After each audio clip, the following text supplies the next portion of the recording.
Brothers Field, and the Miners are set to take on the Anchorage Glacier Pilots for the second time this week in what once again is a battle for second place. The 6-5 Miners taking on the 5-5 Glacier Pilots, just sit half a game back, and the winner of today's match will take second. I'm Landon Stilz. To my right is the wonderful Dylan VanderVeen. Dylan, how are we doing today?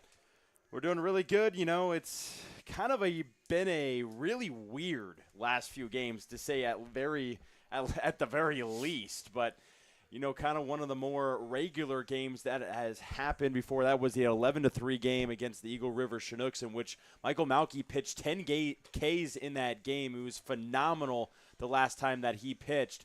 And we'll see what he has in store for us today. But these Glacier Pilots, the story was the last time is they just couldn't hit the ball against the Miners. It was a 5-0 game against the Glacier Pilots the last time these two teams played. And it was all the Miners pitching that really gave them the win. Offense kind of really just did enough in that game to come out with the W. But it's going to be a really good day of baseball. It's got some sun. It's partly cloudy, but sunny as well. Michael Malky pitched against the Bucks, came on to close that game in the 10-8 victory for the Miners just a couple of days ago. Had a pair of Ks and then walked the final out down the first base line. So let's just say he's heated, and things are heating up here as the leadoff man in Dylan Marks is coming up into the box for the Glacier Pilots. It'll be Marks, then Becker in right field, and then Hunter Klotz into the hole. Righty-on-righty matchup here early between Michael Malky and Dylan Marks. Wind picking up here at Herman Brothers Field as Malky is set from the stretch. Here's the first pitch. And it's in there for a called strike one. We're underway.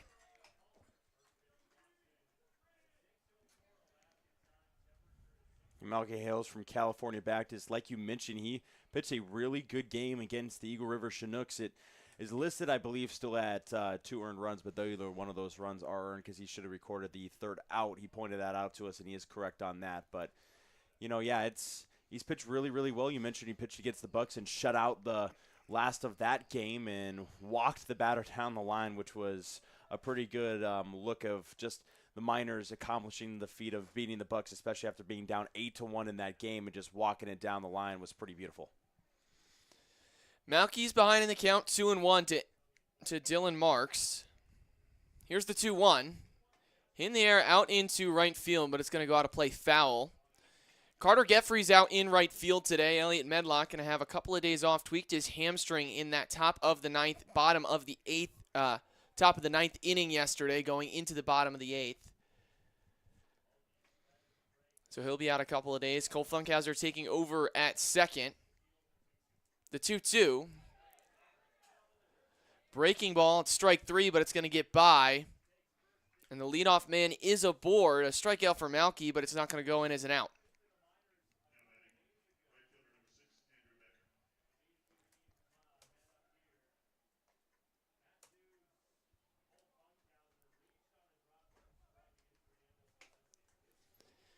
Last time out against this Glacier Pilots team, Funkhauser ended up reaching on a drop third strike from Palencia.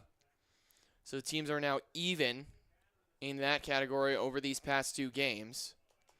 It's going to be a righty-on-lefty matchup here as Andrew Becker steps in, the right fielder. The first pitch from Malky misses outside. James McGee is behind the dish today. Ridge Erickson is the DH, and as I mentioned, Carter Geffrey in right field. All three catchers in the lineup for your Miners.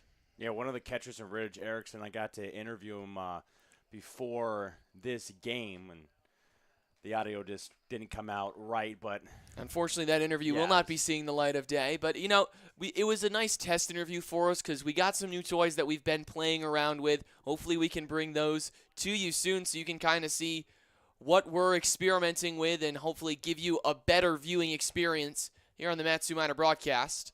The 1-1. Gets away from McGee, but he gets in front of it to keep Marks at first. Malky's struggling with his command a little bit here early. This is something we've seen from a lot of starting pitchers for the Miners this season.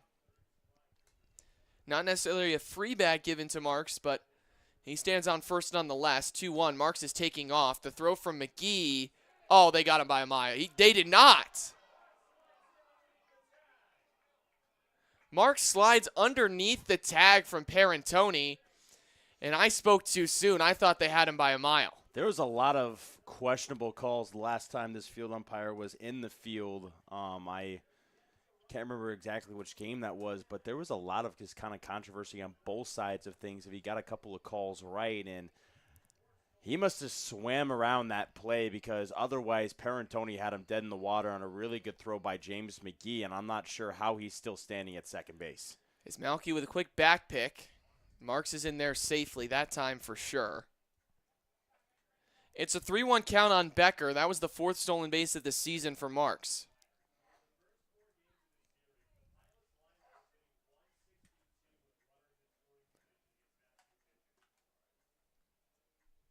Here's the 3-1.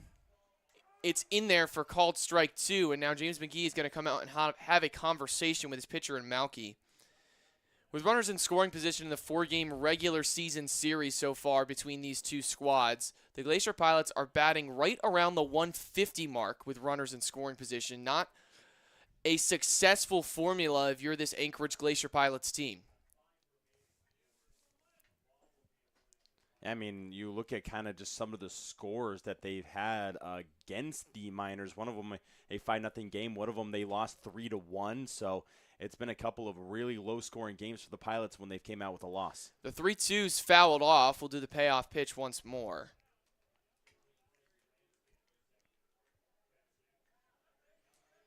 Even in an exhibition game when the Miners beat the Glacier Pilots in the 6-1 game, it was just the Glacier Pilots not being able to pull up a couple of straight hits with their offense and get back into some of these games.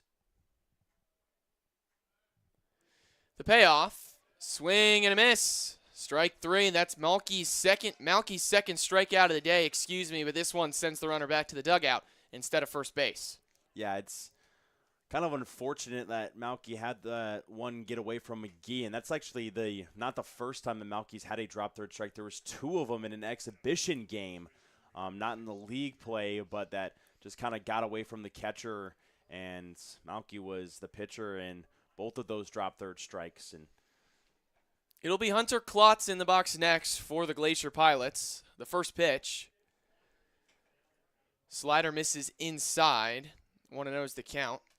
And that just tells you how much movement Malky's curveball has, that he's had a couple of drop strikes. Now, he fools a lot of batters with it, but just unfortunately sometimes it skips in the dirt a little too quickly on some of these catchers.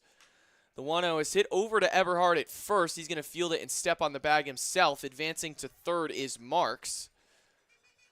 There's 2 away.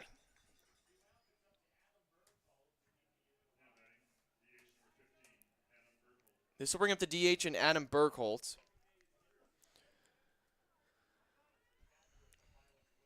Glacier Pilots trying to cash in early here in the top of the first and bring home the run in Dylan Marks. Malky from the stretch deals a breaking ball in there for a called strike 1.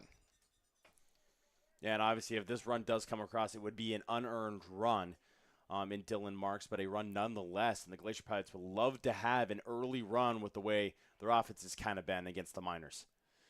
Here's the 0-1. Runs inside. It gets away from McGee, way away from McGee, and coming home to score is Marks. He'll score standing. It's a 1-0 ball game. Yeah, and that'll go as a pass ball. McGee, as it just kind of popped off of his glove and went wailed to the left side, and that unearned run will now score against Malky. So now it's a lead for the Glacier Pilots, and we'll see, the offensive side for the Miners has really just kind of been slow at the very beginning, but it's picked up in later. Breaking ball just misses on the outside part of the plate. 2-1's the count to Bergholtz now with the bases empty.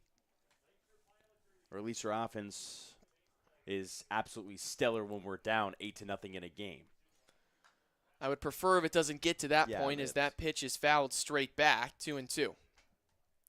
No one would love to be down 8-0, but it's just seeming to be what the Miners are kind of doing right now, and they're coming back. It's happened in those in games. 3 of our last 4. Yeah, Let's make it exactly. 4 of our last 5. The 2-2 in there on the inside part of the plate. Malky gets his 3rd strikeout to end the inning. Berthold doesn't agree with the call as he has a conversation with the umpire. But it's a 1-0 ball game as we get set for the bottom of the first inning. Don't go anywhere.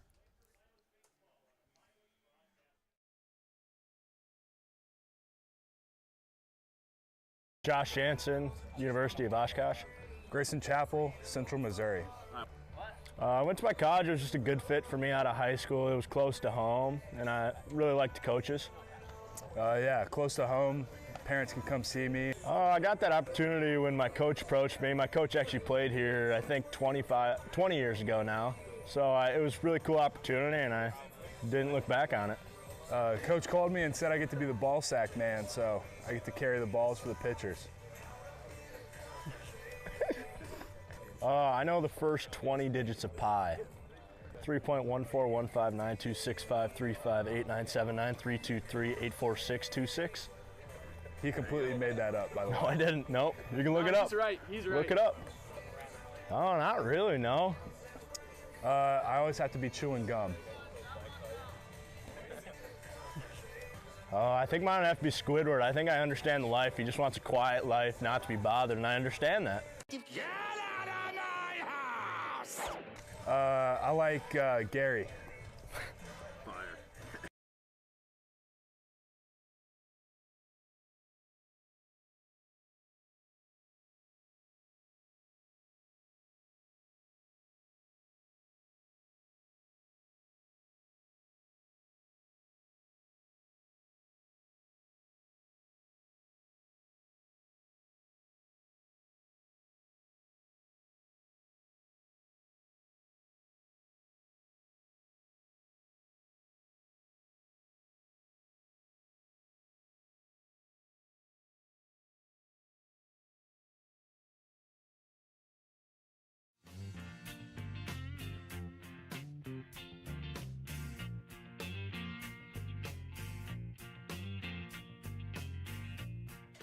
Welcome back for the bottom of the first inning. Cole Funkhauser is going to lead things off. Had an off day yesterday, came into pinch run for Elliott Medlock in that bottom of the 8th inning.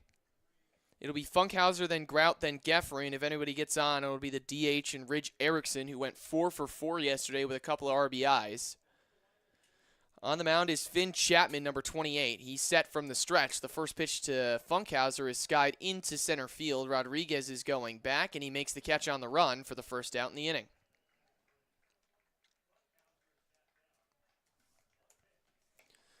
One pitch, one out here in the bottom of the first inning. It'll bring up Carson Grout, the birthday boy himself, just turned 20 today. I was going to make a happy birthday Carson graphic for the Instagram and our Facebook, so make sure you follow us on socials for all score updates, game day images, and the lineups, but I forgot to do that. Well, you're going to have to do it tonight then. I will. Happy birthday, Carson. As the lefty steps in an 0-0 count, the first pitch from Chapman is in there for a called strike one.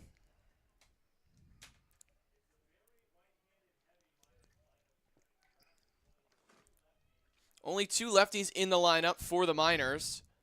It's Grout and Eberhard. As Grout grounds that one through for a base hit. It's a base hit into right field for the birthday boy.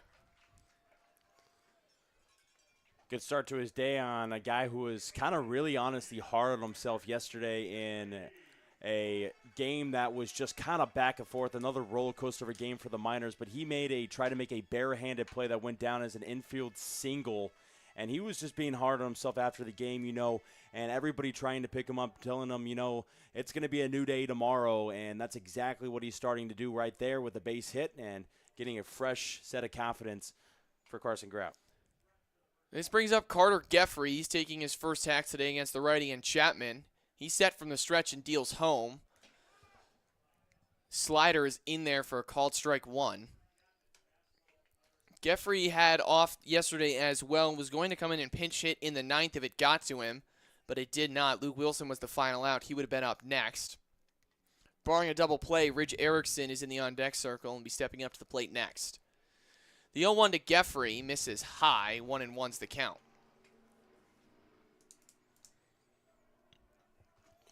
You see Geffrey's stats so far this season have been really honestly phenomenal. Didn't play in that lineup and was going to DH in the spot for Fisher Sims and pinch hit if it got to him in that bottom of the 9th, but it never got there. Here's the 1-1. Geoffrey swings and fouls that one straight back. It'll move the count to a 1-2. Geoffrey started this season on a very hot stretch, was batting around the 400 line and was sitting around 364 for a while, but for his past few games has dropped down to that 324 you see on your screen now. Leads the team in walks with 8. Nobody else is close. It's a 1-2 count to Geoffrey. And here's the pitch from Chapman. It's going to run inside, 2-2. Another windy day here at Herman Brothers Field. Not as bad as yesterday, but definitely something to keep factor of. Blowing straight out into center field.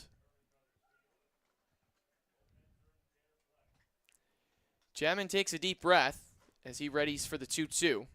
Here's the pitch. Taking off his grout, it's going to be a hit and run. It gets over to the shortstop in Marks. He throws over to first. It's in time for the second out, but the Miners have a runner in scoring position.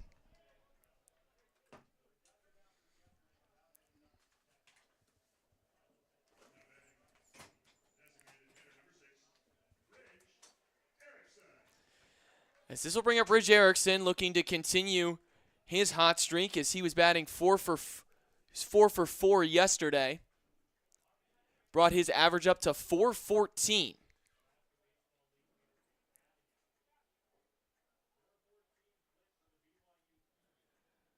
BYU catcher was yesterday's player of the game.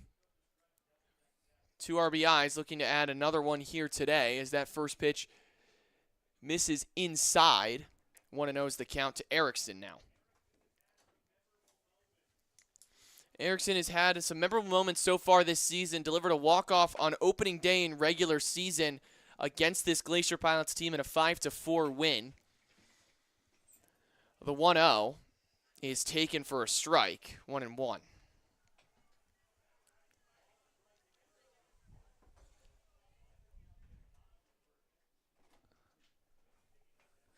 Erickson trying to come through with Carson Grout leading off of second. He had a base hit through the right side of the infield.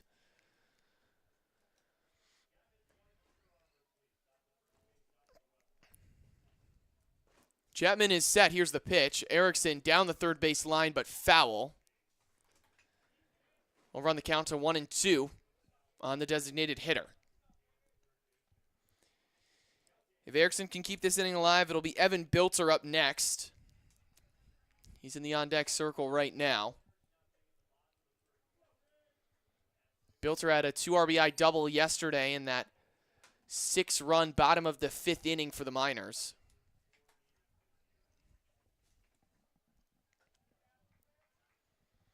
Chapman waiting on his pitch from Freeland.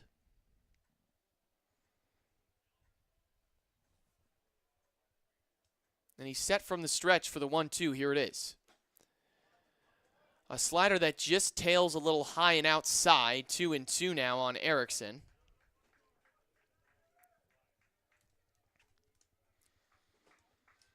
Only 10 pitches so far for Chapman in this first inning. Got a quick 1 pitch, 1 out. As he wants a new baseball, and he'll get it.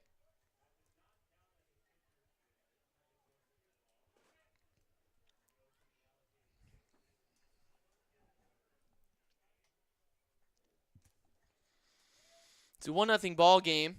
Dylan Marks came across the score on a pass ball. He reached off of a drop third strike, so no hits yet for the Pilots. Here's the 2-2. Erickson skies that one into right center field. Becker is over, and he makes the catch out in right for the final out of the inning. The Miners strand 1 and Carson Grout. It's still a 1-0 ball game. We'll be right back.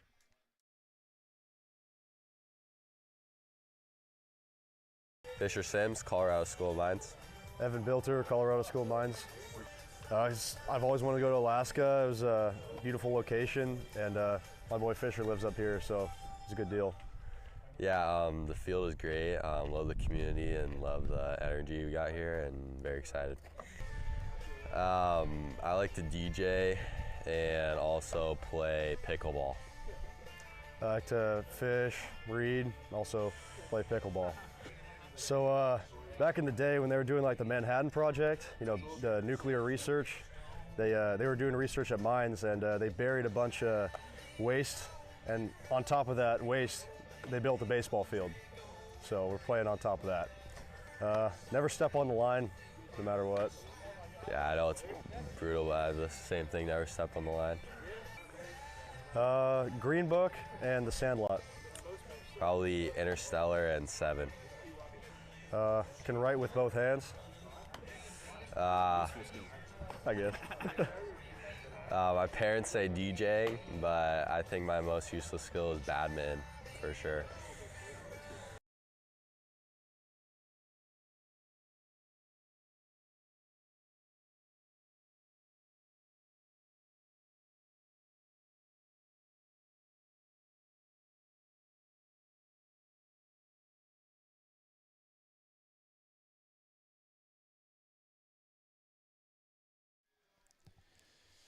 It'll be Landon Teesing to lead things off. Great name for the third baseman today.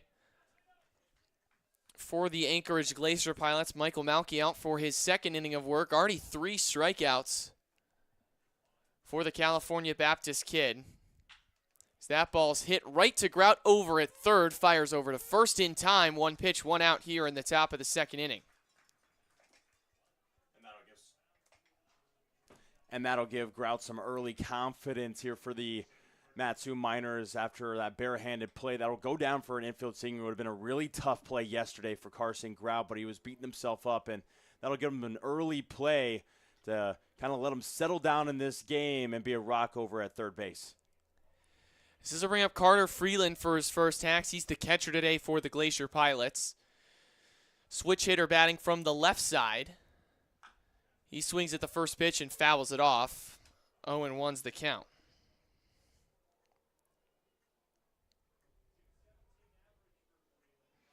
Freeland coming into this at-bat batting .217, just above the Mendoza line. For the switch hitting catcher, the 0-1 is hit in the air out into center right field. Taking it all the way to the wall is Geffrey for the second out of the inning. A great job by Geffrey to be out there in right field. I know he was talking about it on the way to Anchorage of one of the games where he was joking with Carson Grout and saying, "Yeah, can you handle right field though? I don't think you could handle right field." And Geffrey being out there is, it's worked out a couple of times so far for the Miners. So why not throw him out there? First pitch is in there to Rodriguez. He takes it looking. 0-1. Rodriguez pitched yesterday against the Anchorage Bucks. Did not allow a run as he goes through or goes around on that. It's 0-2 now to the center fielder. He had 4 shutout innings yesterday. Couple of strikeouts for the lefty. Here's the pitch from Malky. It's going to miss inside. 1-2.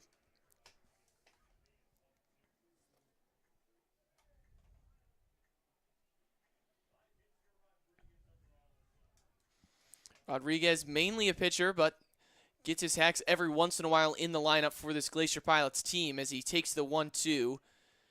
It's going to miss low and get by McGee. 2-2.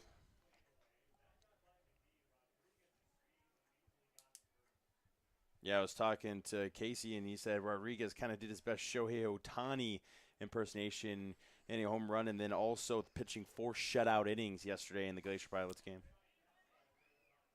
As the 2-2 misses, it's a full count now to Rodriguez. Melky trying to do his best now to not give up a free bag with 2 outs here in the inning. If Rodriguez reaches, it'll be Zachary Anderson, the left fielder, coming up to the plate next. Malky's set from the stretch and deals the payoff pitch home. It's a curveball that just misses. It'll be a walk to Rodriguez, the first of the day, and Anderson steps up to the plate. Yeah, we always talk about, the average might not have been there for Rodriguez, but the on-base percentage was. So Rodriguez doing a nice job to at least get himself on base. Remember, just coming into this game with a 156 batting average, but it is a 364 on-base percentage, more than double his batting average. The first pitch to Anderson is a fastball that finds the zone, 0-1.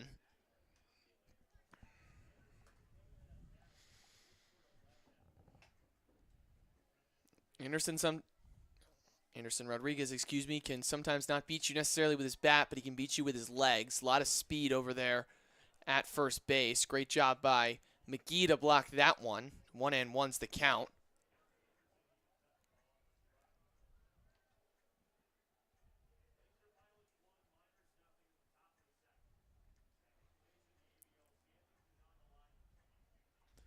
Second place in the ABL standings is on the line in today's game as that ball is skied out into center field. Coming onto it is Wilson, and he's going to make the catch for the final out of the inning. Rodriguez is stranded there over at first after a 2-out walk. It's still a 1-0 Glacier Pilots lead. Bottom of the second coming up.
Welcome back for the bottom of the second inning here on your Matsu Minor YouTube broadcast. Evan Bilter is going to step in for his first hacks against Finn Chapman. Bilter's out in left field today, moves all around the outfield, played in right yesterday. Righty on righty matchup as here's the first pitch from Chapman. Misses high on the fastball, 1-0 is the count. Yeah, they've just kind of been trying to find a place for Bilter to play, as you can't really take his bat so far out of the lineup the last few games. He had another double yesterday in the game against the Eagle River Chinooks in the big inning that they scored 6 runs and kind of made it a ball game once again.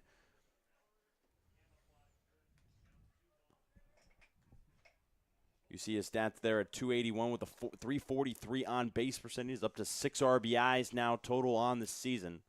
He's had 2-0. Here's the pitch. Swings through that one. 2-1.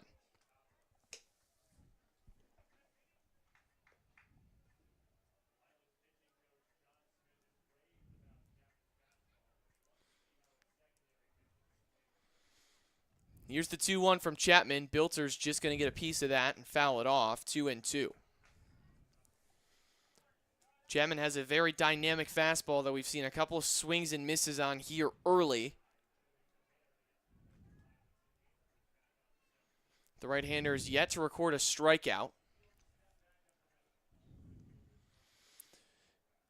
Here comes the 2-2. Runs inside on Bilter to work the count full.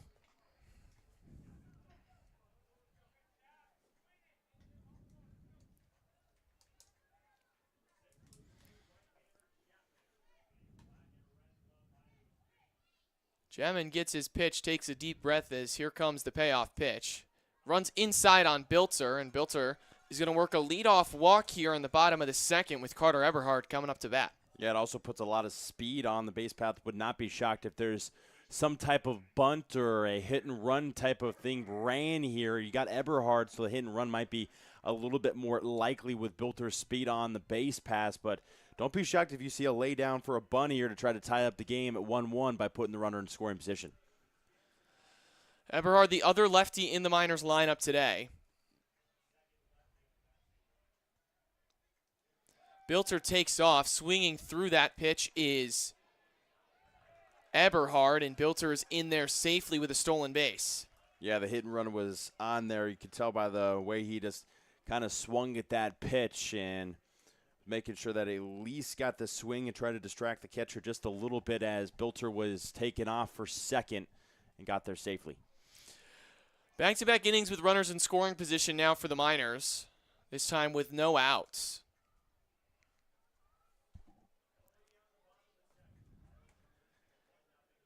Eberhard behind in the count 0-1. Here's the pitch from Chapman. Misses on the outside part of the plate, 1-1.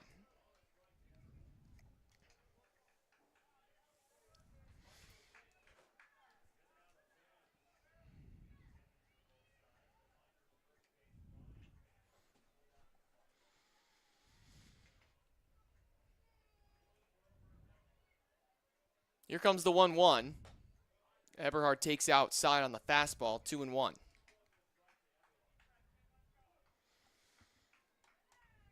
In the on-deck circle is James McGee, and in the hole is Greg Parentoni.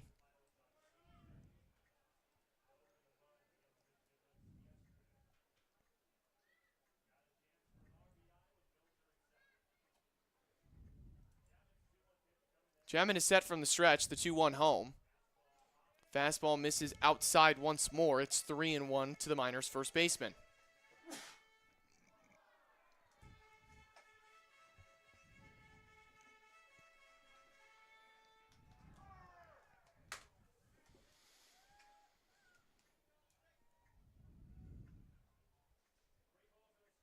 Three balls and a strike here to Eberhard. Chapman is set from the stretch. Here it is.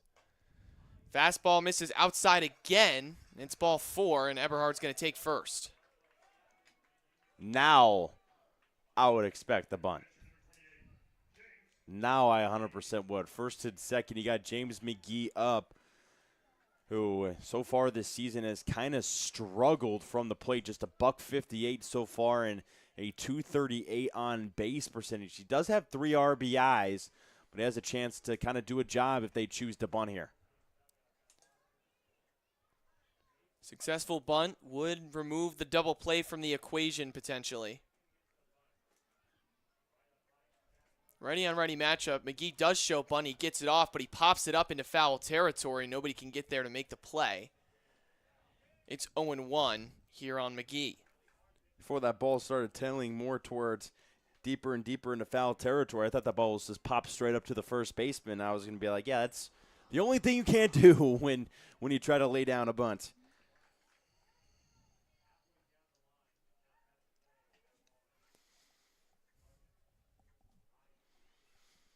First baseman in Klotz is in on the grass in case McGee shows bunt again. He does. Misses the bunt. Did he go around? He did not. 1-1's the count now to McGee.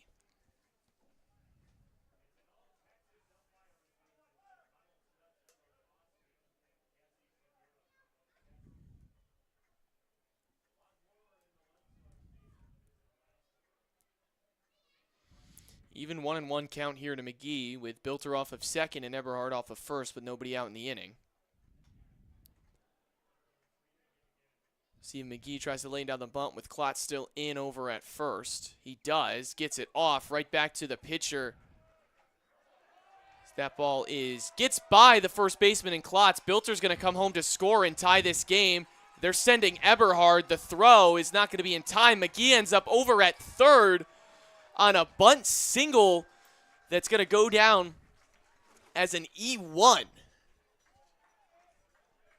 Yeah, it definitely won't go down as a single. I mean, that will be an error all the way through on the pitcher, and that's going to be a big-time error.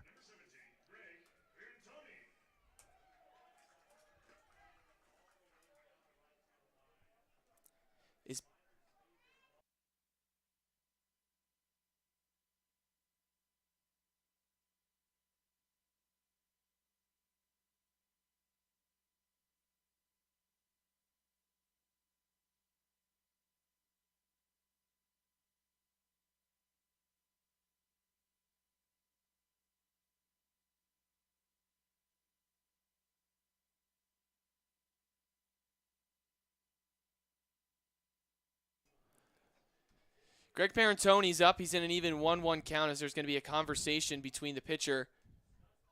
Yeah, the runner just scored. I believe it was Ball call. I'm not exactly sure what just happened. We're trying to mark that in the stat book, but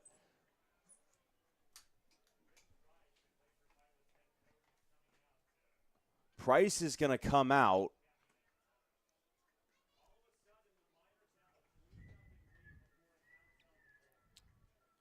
And we'll take a short break. Will Price talks on the mound.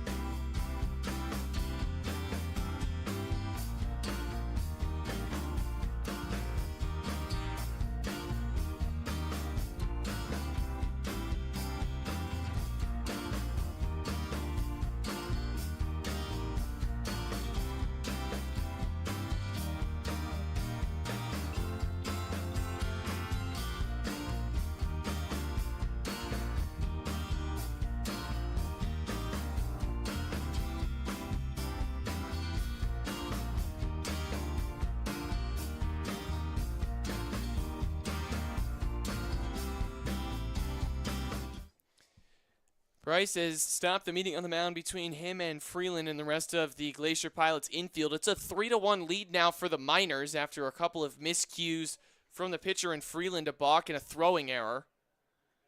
As it's a 1-1 count to Parentoni with nobody out in the inning. Parentoni's going to sky that one foul.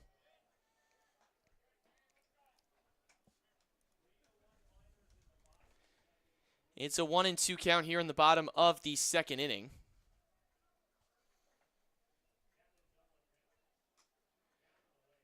Parentoni takes that down and away.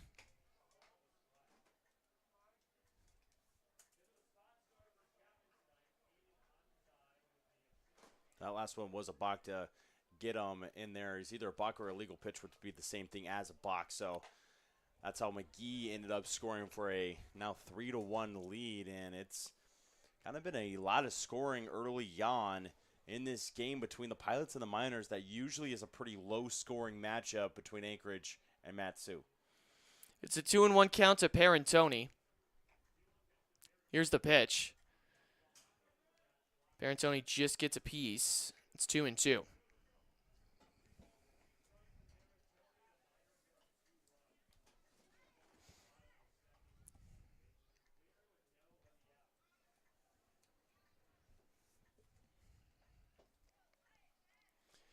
Here's the 2-2. Misses in the dirt. It's a full count now to Parentoni.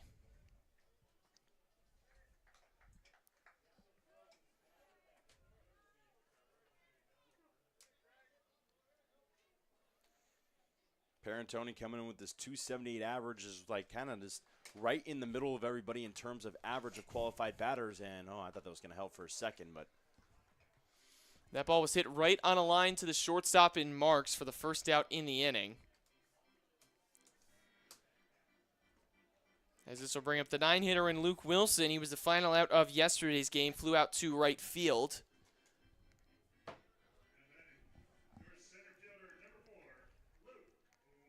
Yeah, Wilson got the start in center field as Stevenson finally takes himself a little bit of a much-needed break probably from center field and takes a seat on the bench today.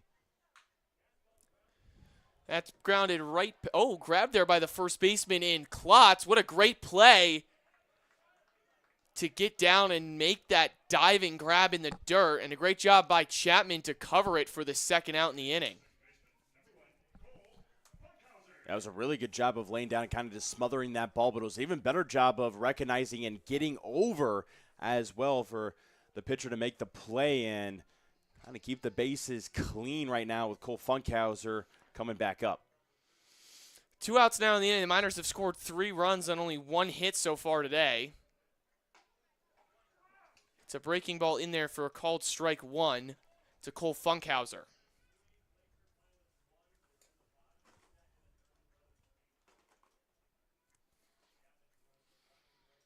Chapman is set from the windup, and he deals home.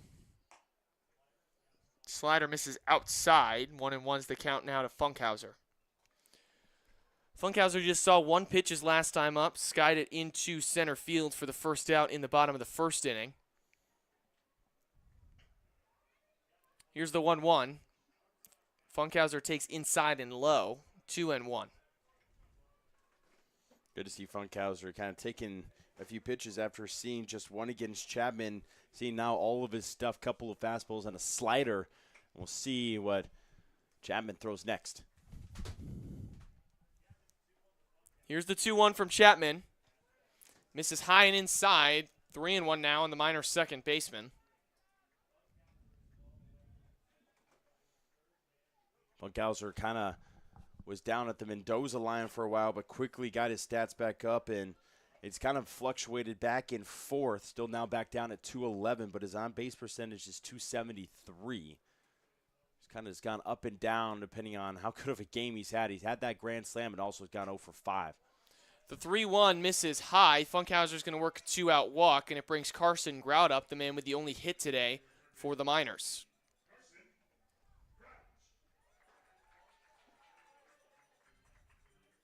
Kind of hard to believe that he's got the only hit of the day when the Miners have scored 3 runs, but yet it's all on that error by the pitcher and then the balk from the pitcher to get McGee in as well. No runs have been scored via a hit so far today. Everyone has been unearned. As Funkhauser takes off, that ball ekes out of the glove of Freeland, and it'll be a stolen base with no throw for Cole Funkhauser.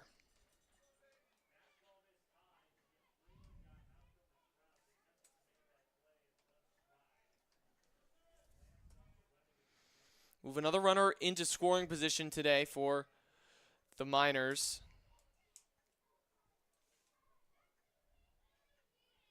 So here's the 1-0 to Grout. He takes it upstairs, 2-0.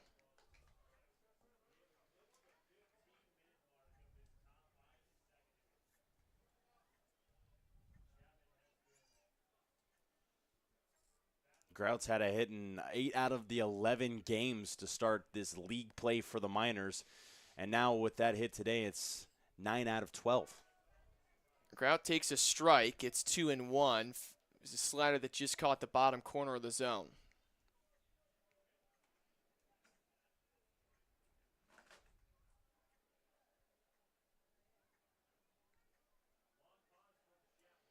Chapman taking his time before he delivers the 2-1. Here it is. Grout hits that one through for a base hit just under the glove of Maisie at second. Coming home to score is Funkhauser, and it's an RBI single for Carson Grout. It's a 4-1 ball game. How about that for the birthday boy? Not only just a hit now, but a couple of hits and an RBI to go along with it. Carson Grout's having himself a birthday so far in Alaska. This will bring up his Iowa teammate in Carter Geffrey. Geffrey grounded out to the shortstop in the bottom of the first.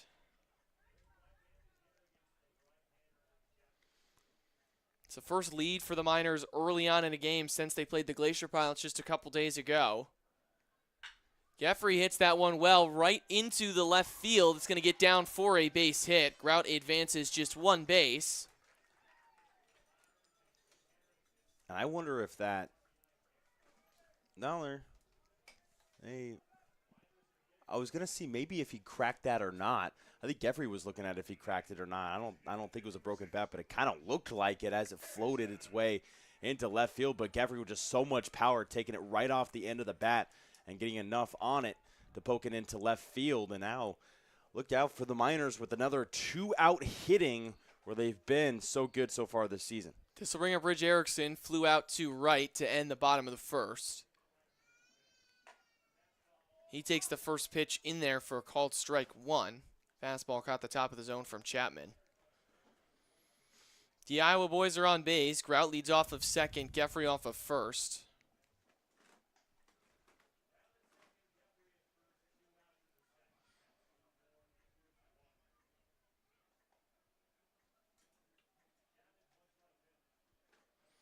The 0-1 to Erickson is a high chopper right to the glove of the third baseman, Teesing, who steps on the bag for the final out of the inning. With the Miners score 4 runs on 2 more hits. We'll be right back for the top of the third inning. Don't go anywhere.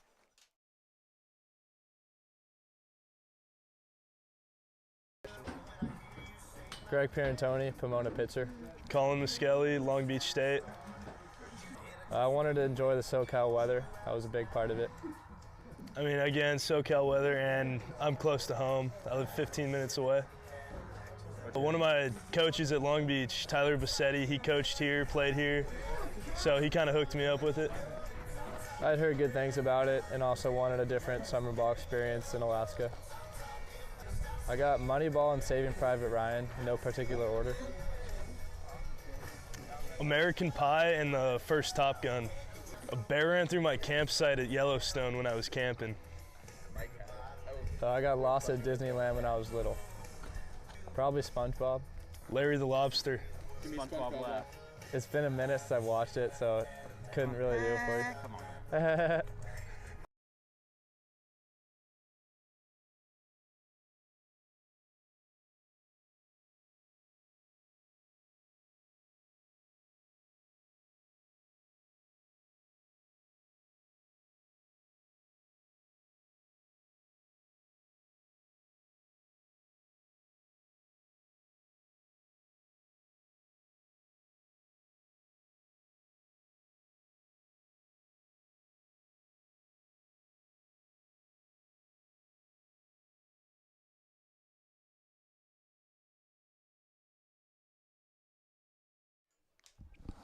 Welcome back for the top of the third inning. Miners lead this one 4-1. Weston Mazey's going to come up to get his first hacks against the right-handed pitcher in Michael Malky.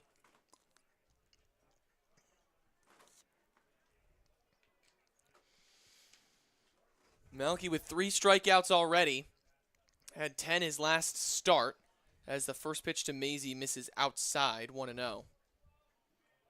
The last 11 innings for the Glacier Pilots against the Miners, they've had just 2 hits as a team, as Malky still, as of right now, haven't given up a hit. First run to come home and score was Dylan Marks. He reached on a drop third strike and advanced to and scored on a pass ball. Fastball misses wide. It's 3-0 now to Mazey. Quick update from the Anchorage Bucks and Chudiak Evil River Chinooks game. That game 1-1 apiece in the bottom of the third inning. Malky finds the zone there. It'll be a 3-1 count to Mazey as he took that pitch looking.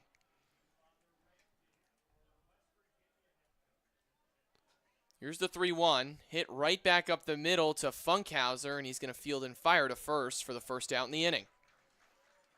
Yeah, it doesn't get any easier for that than for Cole Funkhauser, just making the easy play, delivering the fire to first. It's been a vacuum wherever he's played so far, whether it's second, short, or third for this team.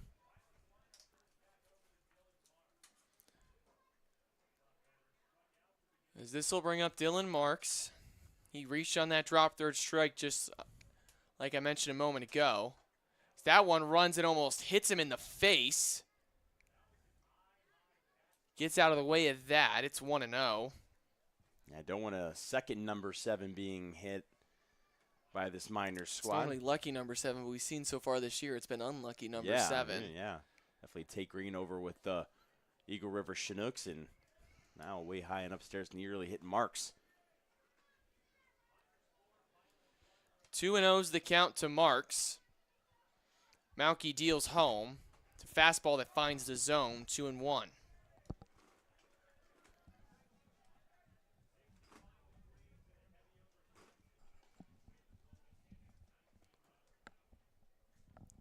Here's the 2-1. Curveball misses downstairs, 3-1.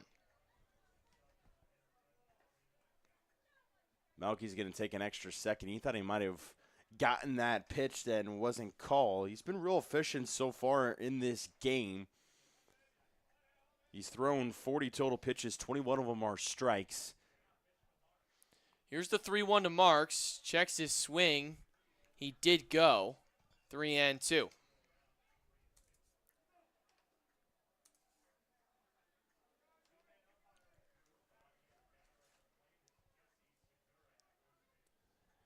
The payoff pitch from Malky. In there for a called strike 3. Great job to come back from Malky after not getting the call that he really wanted, throwing a couple of straight strikes, and now there is 2 away and trying to keep what is a 4-1 game into the bottom of the third. As this brings up Andrew Becker. Becker 0 for 1 on the day.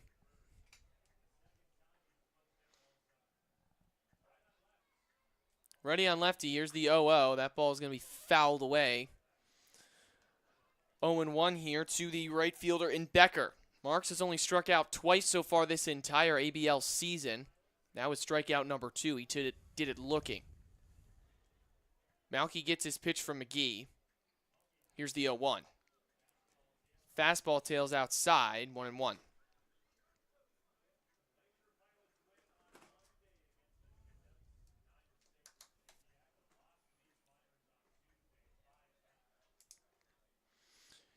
Here's the 1-1 to Becker. He skies that one in play and into left field. Under it is Bilter, and he makes the catch for the final out of the inning. It's another 1-2-3 inning for Michael Malky, and it's still a 4-1 ball game. Bottom of the third inning coming up.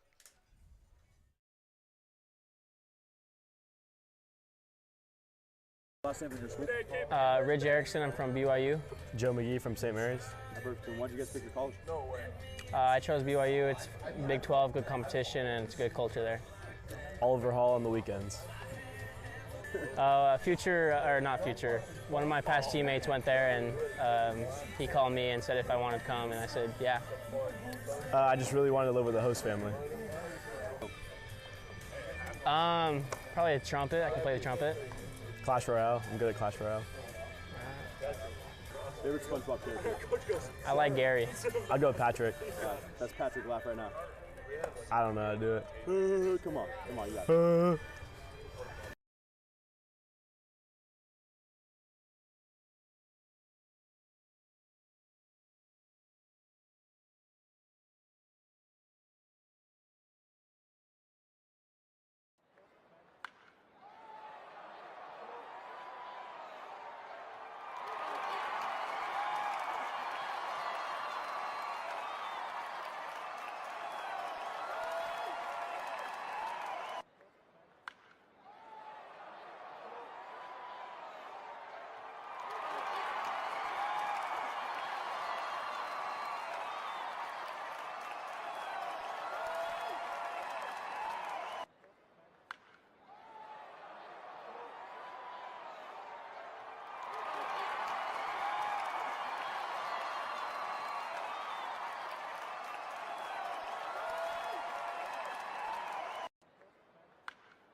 Take it.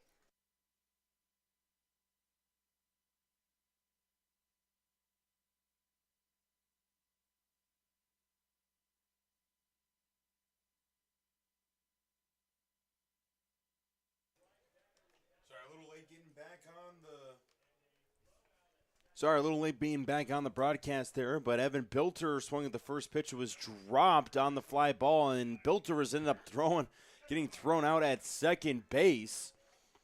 And that'll bring up Carter Eberhard in the left-handed batter's box. It is lefty on lefty.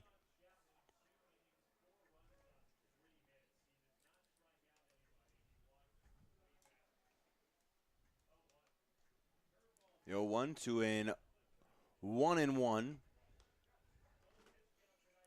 It's Luke Medhurst, the pitcher for the Anchorage Glacier Pilots. 4-1 game in the bottom of the third.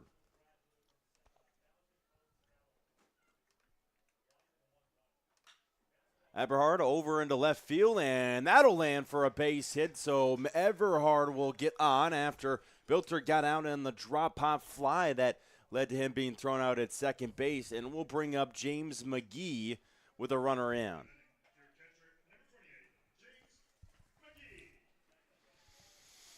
McGee reached on the E1 that scored a couple of runs, and he got all the way over to third. The throw from Chapman made it all the way almost to the catcher's mound out there in right field by the Miners bullpen. Lefty on righty matchup here between Medhurst and McGee. A breaking ball finds the zone for a called strike one.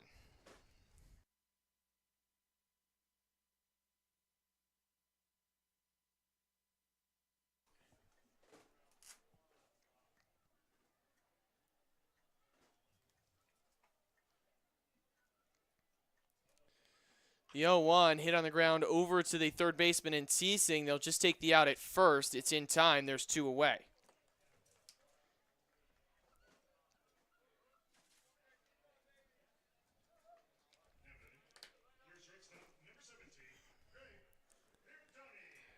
This will bring up Greg Parentoni.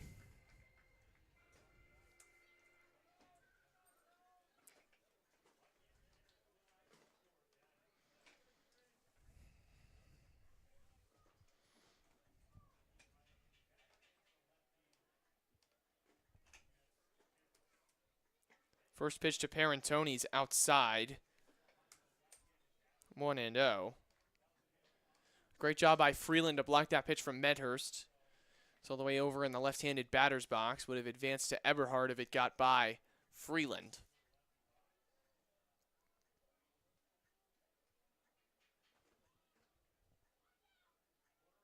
Medhurst is set. Here comes the 1-0 from the southpaw. Swing and a miss. 1-1 now on Parentoni.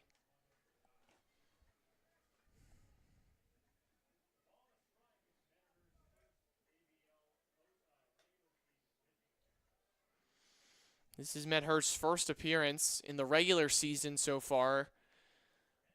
Pitched a couple of times during non-conference play as that ball bounces in the dirt. 2-1 to Parentoni.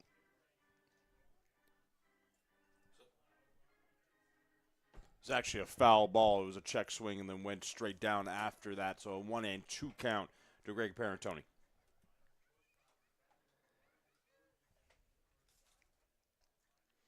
Parentoni down in the count 1-2 after the foul ball.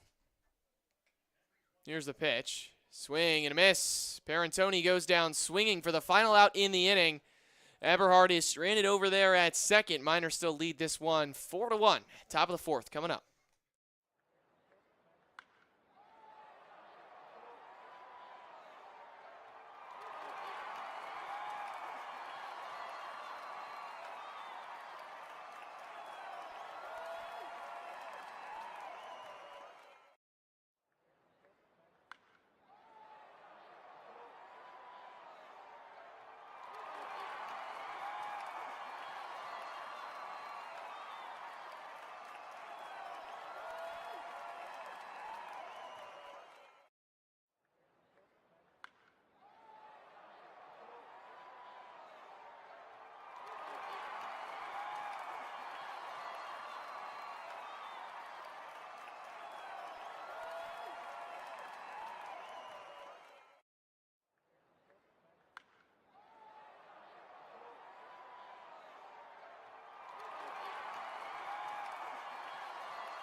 Top of the fourth inning in a 4-1 ball game. The first baseman, Hunter Klotz, is up for his second appearance. He's 0 for 1 today.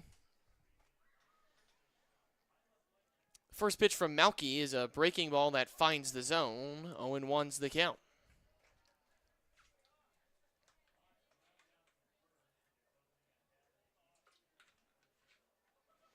Malky set quickly, the 0-1. Fastball bounces in the dirt. 1-1 to Klotz.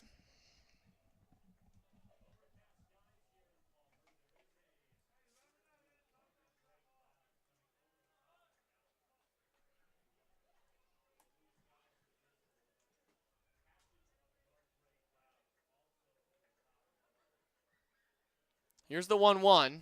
Fastball high. 2-1 now to Klotz.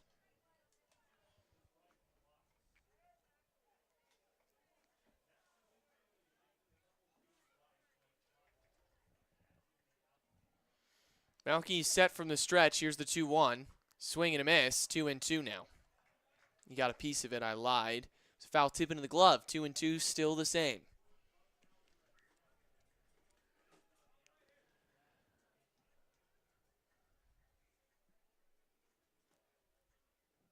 The 2-2. Check swing. He went or was called strike 3. As Klotz goes down looking.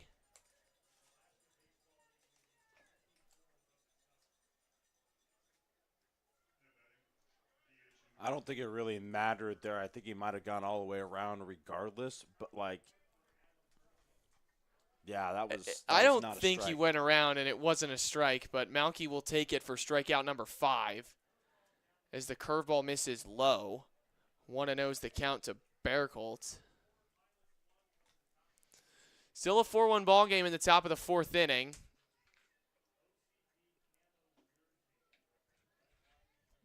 Both teams wearing their camo jerseys as Berkholt has a conversation with the man behind the home plate and steps back into the box.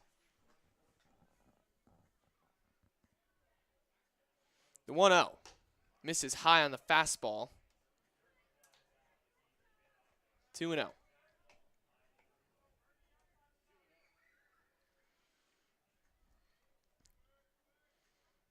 The 2-0, it's a breaking ball that finds the zone, 2-1.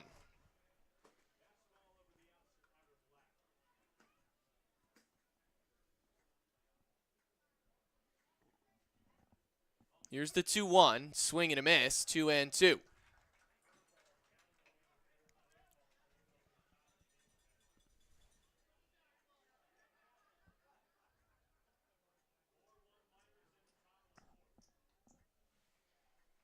The 2-2. Curveball misses inside. It's a full count now to Berkholt.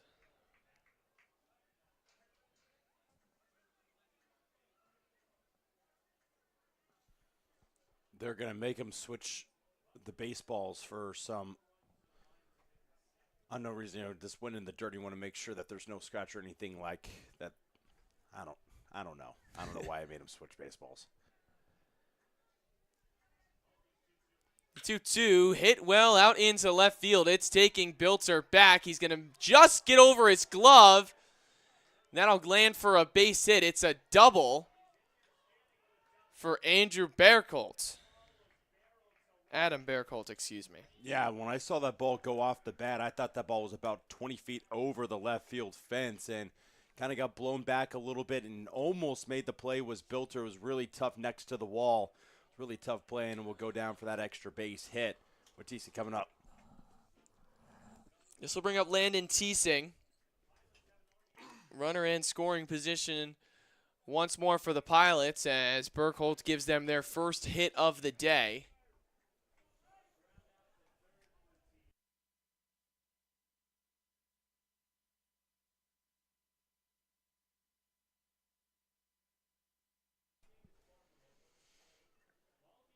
A 4-1 ball game.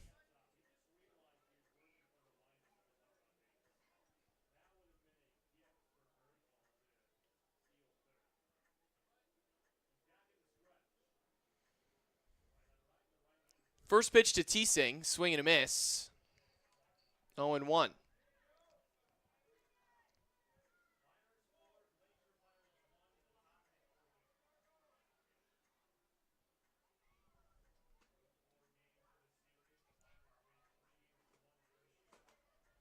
The 0-1 finds the zone, quickly 0-2 to Landon Teesing.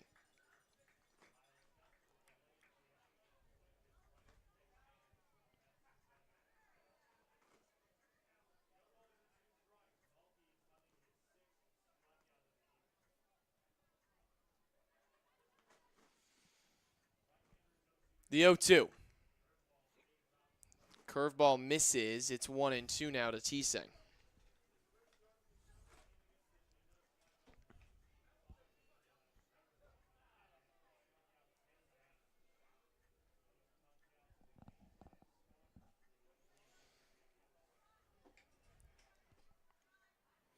The 1-2. Hit on the ground to third. Grout Fields goes over to first. It's in time for the second out, and he keeps Burkholz over at second.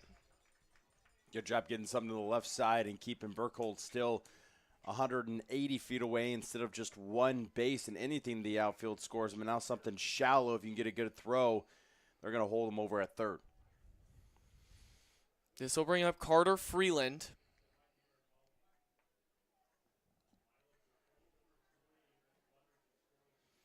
Pilots are so far today 0 for 3 with runners in scoring position.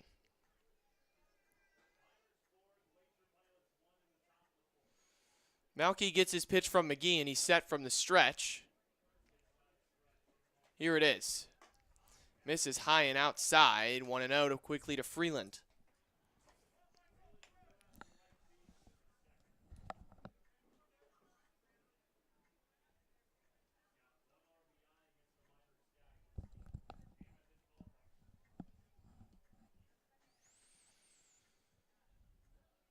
The 1-0 from Malky. Misses high on the fastball once more, 2-0.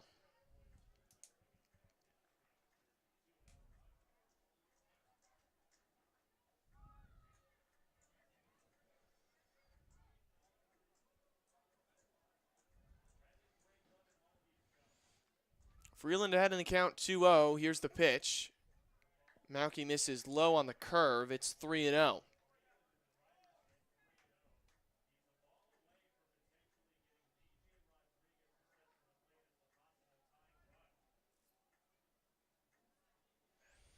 B.J. Rodriguez is in the on-deck circle if Freeland can keep this inning alive, and he's ahead in a 3-0 count.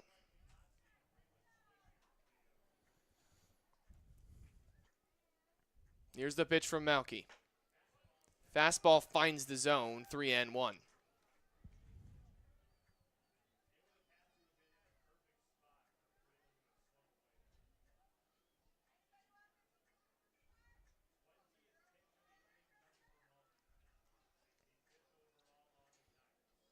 The 3-1 misses outside. It's a 5-pitch walk to Freeland, and the tying run comes up in Rodriguez.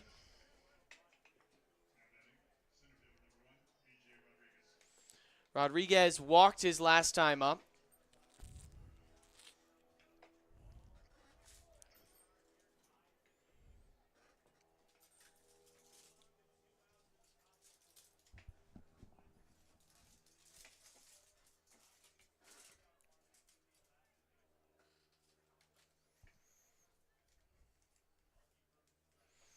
The 0-0, it's a curveball that finds the zone.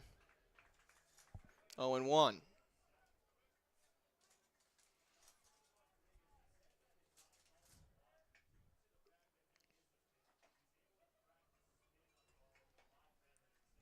This is the first time we've really seen Malky have a lot of trouble outside of that first inning when he gave up the only run, but it was really not due to him. It was more due to kind of some catching technicalities on James McGee more than anybody on the drop third and how he got on and then scored on a pass ball as well.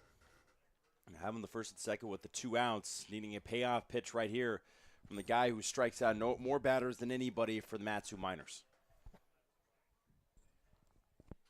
Malky set from the stretch. Here's the 0-2. Swing and a miss. Strike 3. K number 6 on the day for Michael Malky, and the runners are left stranded. It's a 4-1 ball game. Bottom of the 4th on its way.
Luke Wilson's up here in the bottom of the 4th inning. He's 0 for 1 today. Wilson not quite having the season any of us expected as he lays down the bunt. It's going to go foul. 0-1. Yeah, just a $1.60 with a 276. He hit 388 at Johnson University in his freshman year. He tagged that along with the 35 stolen bases that he had when he did get on base. That was kind of what we were expecting him to be, the leadoff batter and stealing a lot of bases. It just hasn't kind of panned out yet for Luke Wilson, but anybody can get hot. He hits that one out into right field. Heading over into foul territory is Becker, and it's going to get down for a base hit. Lands just on the line, and we'll go for a much-needed hit for Luke Wilson, and that could be a first of 5, 6 in a row. Who knows? Luke Wilson could start being one of the more big-time hitters on this team after that hit right there. And this will bring up Cole Funkhauser. Funkhauser is 0 for 1 today with a run scored. Wilson a threat to steal. As Funkhauser takes the first pitch for a strike.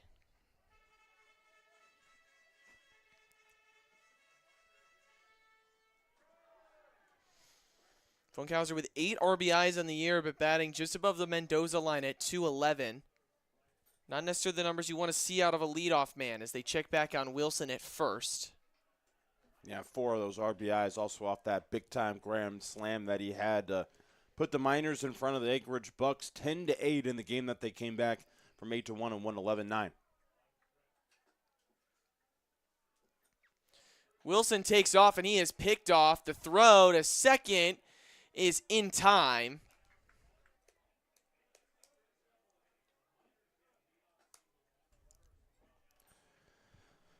Man, oh man, just not really going the way you really.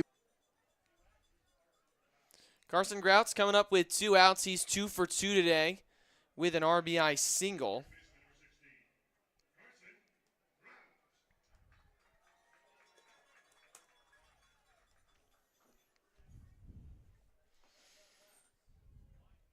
Lefty on lefty matchup here as Grout swings through the first pitch. 0-1.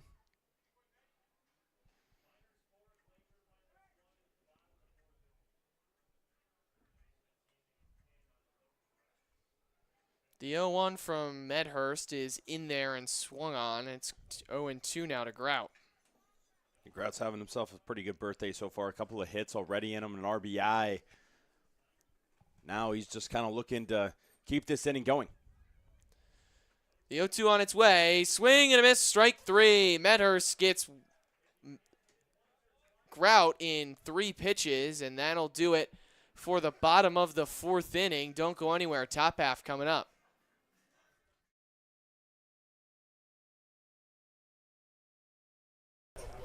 Connor Mundy, Sam Houston State. Kay Narn, Bowling Green State University. It's close to home, and I thought it was a good fit for me. Close to home as well. Great coaches, great team. Love it there. Coach had a connection, and I had some teammates last year that came up here. They developed really well. I thought it'd be a good chance for me to develop as well. A teammate of mine my freshman year went here, and he showed me some pictures, and thought it was really cool, and I wanted to experience it. Put on weight, first of all. Meet new friends and go win some ball games. I'd say meet new people, develop as a baseball player, and just see some different wildlife I'm not used to. Either you want to see a bear? Do I want to see a bear? I would love to see a bear. Same here. I'd love to see a bear. Especially a moose. Saw a baby moose yesterday. Did you? Yeah. I would say Major League. Vaughn into the windup in his first offering. Just a bit outside. He tried the corner and missed. And Fast and Furious 5. I'll go with Sandlot and the Benchwarmers. I caught it. You're out. But I ticked it. It hit the bat. You're still out. You're still back. Don't touch the white line.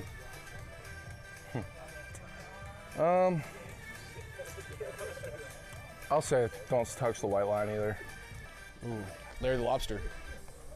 I'll go Patrick. That's Patrick laugh right now. Ha ha ha ha.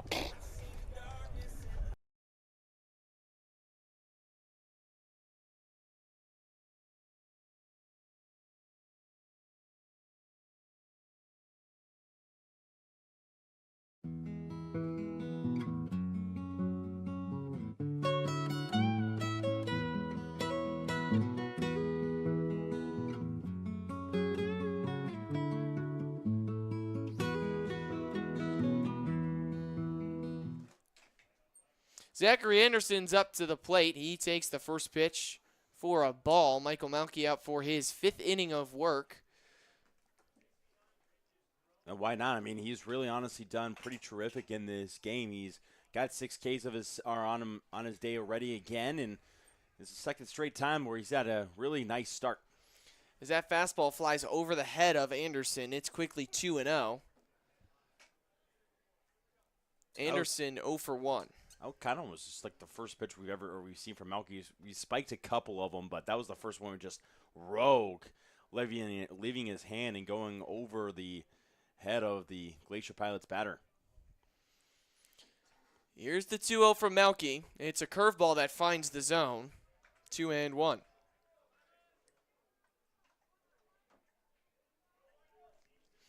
Dylan, you got a score update down in Anchorage. Are they in Chugiak today? As that ball is hit to deep center field. Wilson on the run's going to make the catch for the first out in the inning. Dylan, could you give me a score update down in Chugiak? Yeah, just got to give me about 10 seconds. I thought you still had the tab open. Up in the box now is Weston Maisie. He'll be facing Malky for the 2nd time. Maisie's 0 for 1. Score update, Dylan. Yeah, 4-1. Anchorage leading right now in Chudiak. The Bucks over the Chinooks in the top of the 5th. Oh, wow. We're in a completely even game here. 4-1, 4-1, top 5. Yeah, kind of creepy.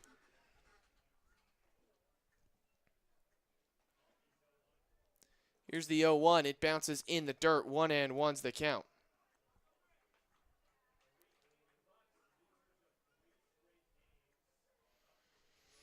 The Bucks, as we kind of go back to that game, have lost 3 straight, dating back to that loss against the Miners back on Monday, as that pitch from Malky is outside. Lost to the Chinooks and then the Glacier Pilots, taking on the Chinooks again today before coming up here to Palmer to take on the Miners tomorrow. The 2-1 is skied out of play, foul into left field. It's 2-2 now to Maisie. Malky with a chance for his 7th strikeout of the day. We'll see what he can cook up here. Here's the pitch. Breaking ball hit on a rope, but foul into right field.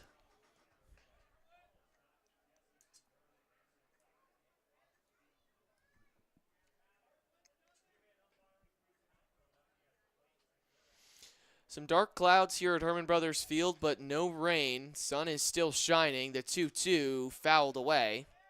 Yeah, the weather's going from left to right, and all the dark clouds are more to the right of your screen, if you could see it, or when you see them on your screen. So hopefully we're going to maybe avoid some of the rain that's supposed to come down in other areas.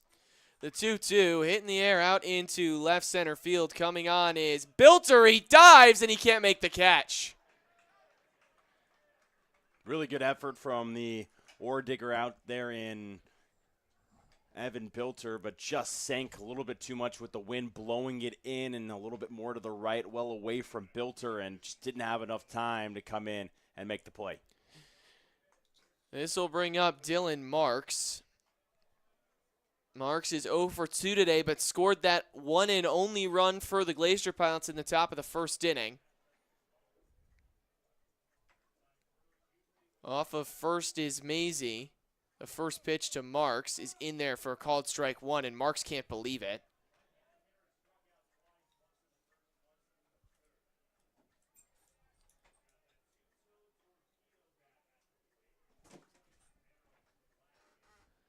Marks using a torpedo bat. First time we've seen that here in the ABL, as that one runs inside on him. 2nd time he's almost been hit by a pitch high today. You're a big believer in like the torpedo bat and everything like that. I think they're really good bats, but I don't think Anthony Volpe's hitting like 220 right now. Yeah, I don't think there's a strict advantage of the torpedo bats. People overreacted. Yes, the Yankees hit like 11 home runs in a game or something crazy like that when the torpedo bats were first introduced. But Anthony Volpe, someone who used the torpedo bat so much in the beginning of the season, is one of the worst qualified hitters right now, so I don't think it makes you a better batter. I mean, it was hilarious when the pitcher who gave up all those home runs was talking about it. And it was like, former yeah, Yankee Nestor Cortez. Yeah, he goes, I don't think they should be able to use all those bats. Like, that's why they were hitting so many home runs. And I was like, Judge hit 2 home runs without a torpedo bat. I was like, maybe you just I shouldn't feel like throw you it have down to the middle, man. factor Aaron Judge out. Oh, all those pitches he left. Because I was watching that game. Were all left hanging in the middle of the zone. But for Aaron Judge, you can factor those 2 homers out, as it's a 3-2 count to Marks.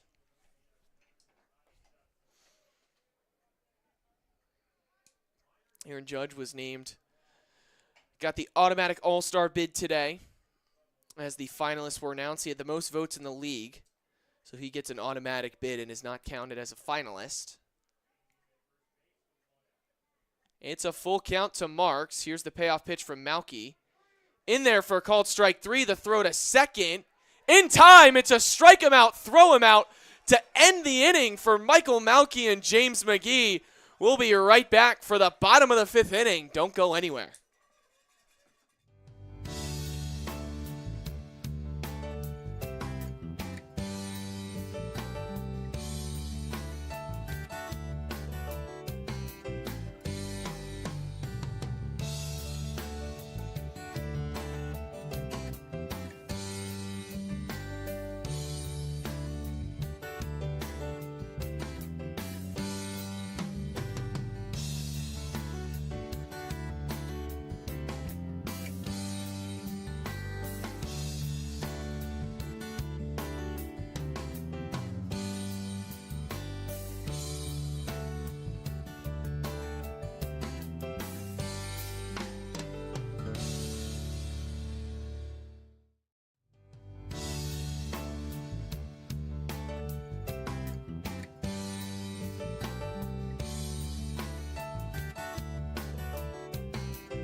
Carter Geffrey's up for the 3rd time today. Geffrey is 1 for 2 so far today. Had a base hit in that bottom of the 2nd inning.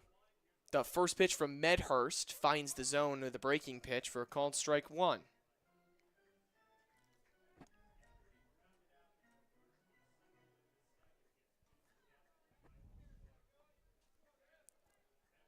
The 0-1 from Medhurst, swing and a miss, 0-2. Yeah, if you had to ask me at the beginning of the season which player would have 3 home runs this far into the season, it would have been Carter Geffrey. Would have for sure been the player that What would you have put the odds on for Medlock? Like plus 800? That was kind of my thought.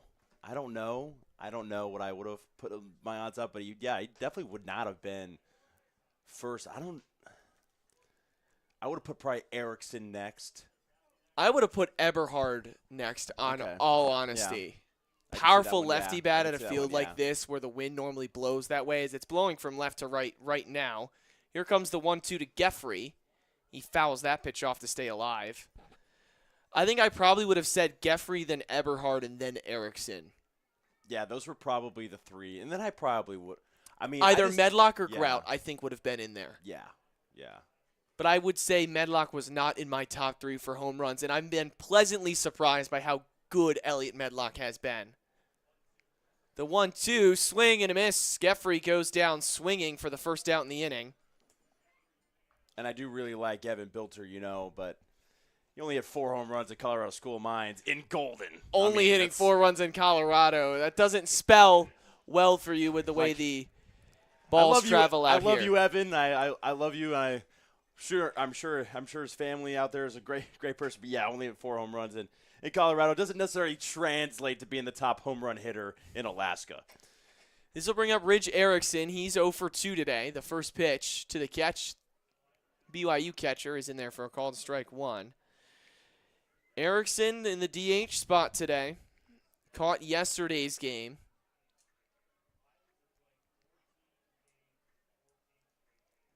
Here's the 0-1 to Erickson. It misses inside 1-1.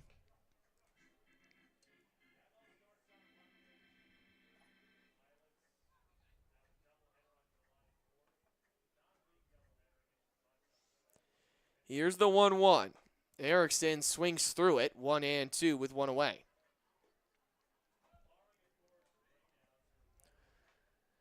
Medhurst has 3 strikeouts so far, has only thrown 24 pitches. This will be number 25. Here it is. Fastball misses downstairs, 2-2. Dylan, your reaction like a deer in headlights tells me you don't think that ball was a ball. I'm not going to say anything because, like, you know, I'm not down there, so I can't see exactly where it landed on the low part of the zone, and that's exactly where it missed was low. But the 2-2 Erickson hits it on a hot shot over to the third baseman in Teesing. He fields it eventually and gets the out at first. And that right there is what I liked about third base because that was a hot shot towards him. It bounced off of his glove. He had to take 2 steps to field the ball, and then he still had time to throw it to first base. I liked having the extra time of getting the ball quickly to me and then having the extra time to throw. The trade-off is the ball comes at you at like 100 miles an hour. Yeah, exactly. That is very much the trade-off. And I think Carson Grau would agree with me this year because he's had a few hot shots, especially in he had a couple one on the turf. It's just, yeah, I mean, it slows down on the grass, like if it ever hits the grass, but it doesn't slow down on the turf, so probably gets even faster. Bilter's ahead in the count 1-0. Here's the pitch. Swings through that one, 1-1. Watch Bilter just hit a home run into I left hope field he right hits now. a home run. That would be like the greatest thing ever. Like, I'm not going to lie, if he hits a home run right now, that would be the greatest thing ever. I'd play him you saying that, oh, yeah, no, he's not a home run hitter, as he fouls that one straight back to the fence, 1-2.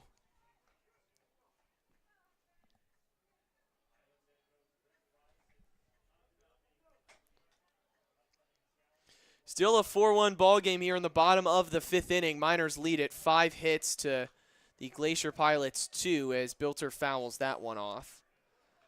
2 errors for the Pilots, none for the Miners so far today.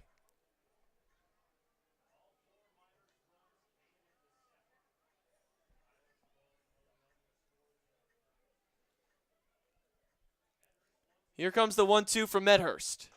Bilter takes it for a called strike 3 on a fastball high, and it's strikeout number 4 for Medhurst to end the inning. We'll be right back for the top of the 6th.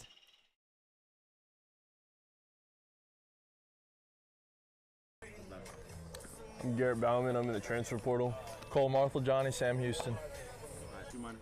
I just heard, had a couple buddies play for Matsu last year, so I heard great things, great competition, so just looking forward to compete.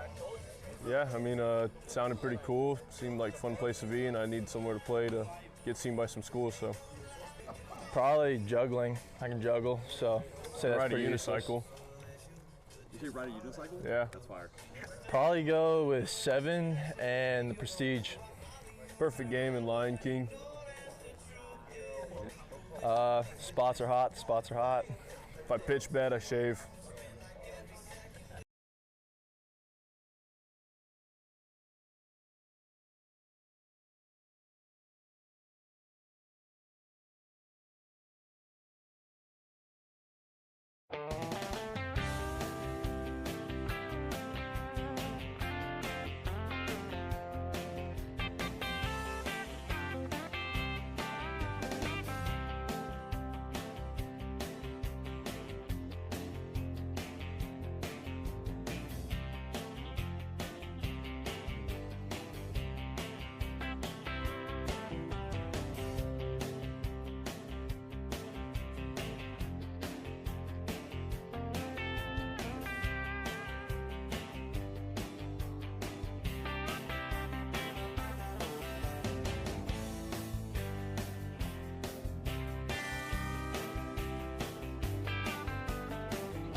Welcome back for the top of the 6th inning. Michael Malky's out here. Still going. There is movement in the Miners bullpen. The first pitch from Malky is outside to Andrew Becker. Malky has 7 Ks on the day. Has yet to give up an earned run. That first run that came across in the top of the first was unearned.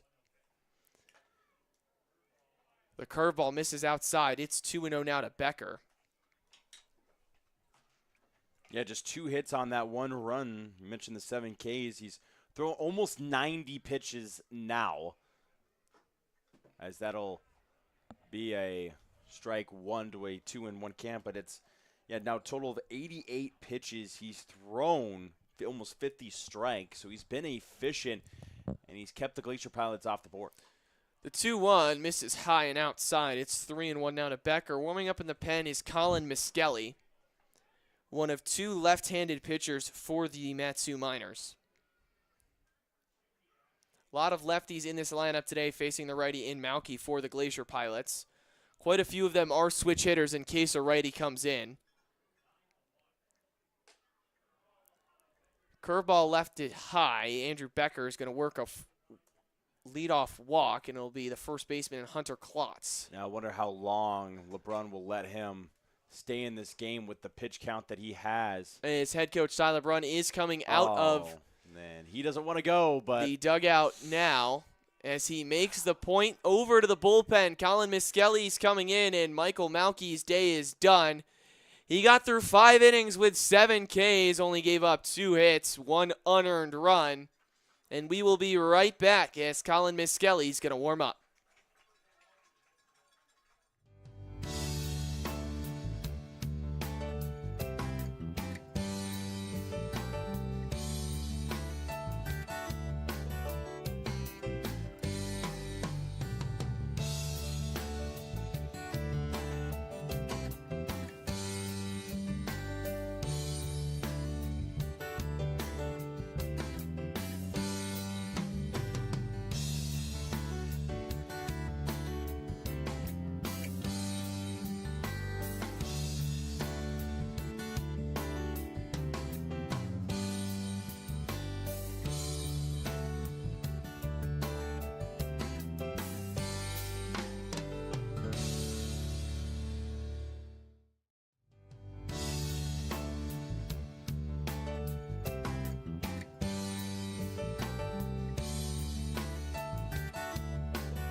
Welcome back into the broadcast. Hunter Klotz is coming up to take his first hacks against Colin Miskelly. It's a lefty-on-lefty matchup here early.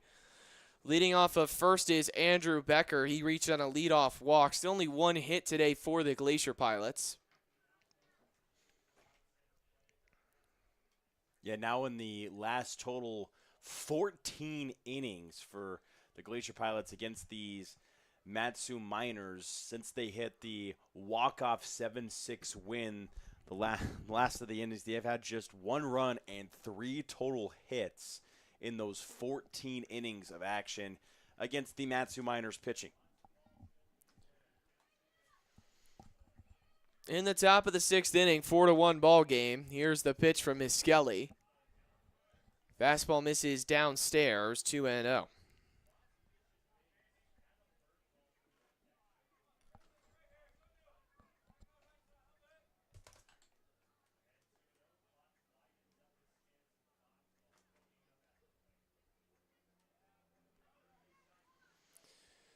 Miskelly behind in a 2-0 count. He's sent from the stretch. Here comes the pitch to Klotz. Fastball finds the zone. 2-1's the count. Yeah, and he's really been the most consistent arm for these Matsu Miners so far this season is Colin Miskelly, and luckily he is one of their 2 left-handed pitchers as well as sophomore left-handed pitcher who will go into his 3rd year at Long Beach State next season. Has pitched 4 1/3 so far in the season and has done very, very well. Hasn't given up anything in the ERA category, straight zeros. It's a 3-1 count to Klotz. Here's the pitch. In there, called strike 2. Miskelly has worked that count full.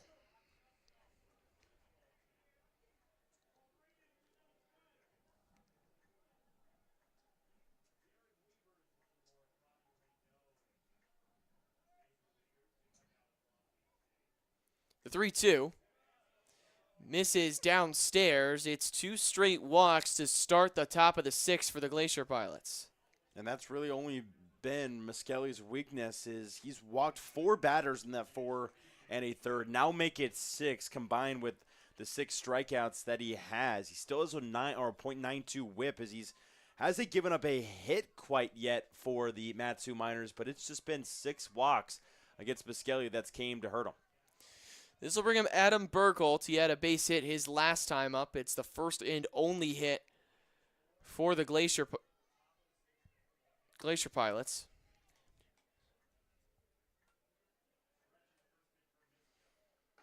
The pitch from Miskelly finds the zone. 0-1 to Burkholt.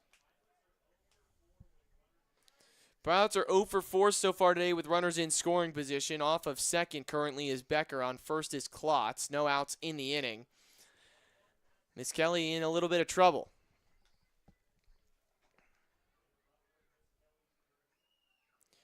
The 0-1 misses inside. 1-1's the count now to Burkholt.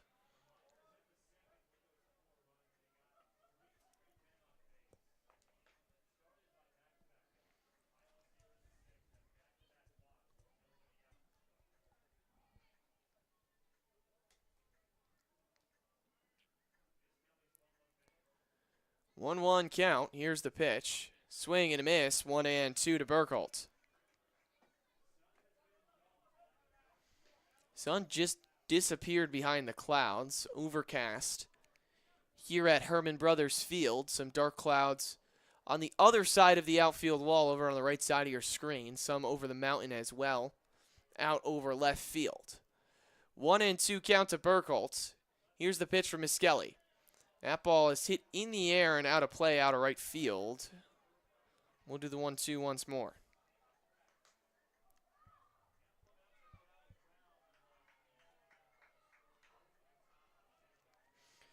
Burkholt is in the box as the tying run with 2 men on.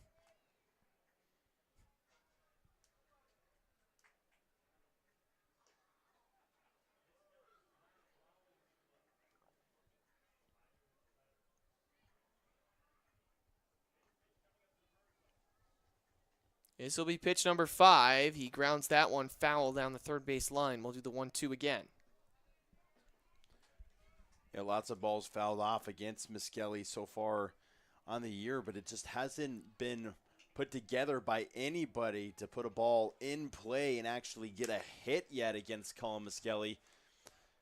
And right now, still only really the ground ball away from making this inning completely different with first and second and nobody out. The 1-2 once more. Swing and a miss. Burkholt goes down swinging for the first out of the inning. And that'll bring up Landon Teesing still with runners in scoring position. It makes the Glacier Pilots 0 for 5 today in that category.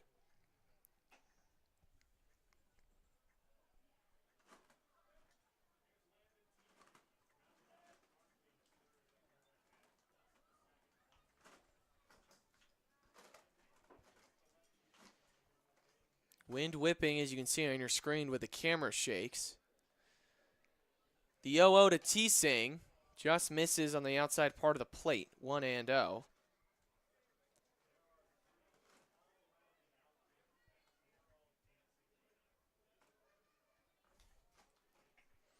Luke Wilson out in center playing just to the right of second base. The 1-0 to Teesing finds the zone, 1-1.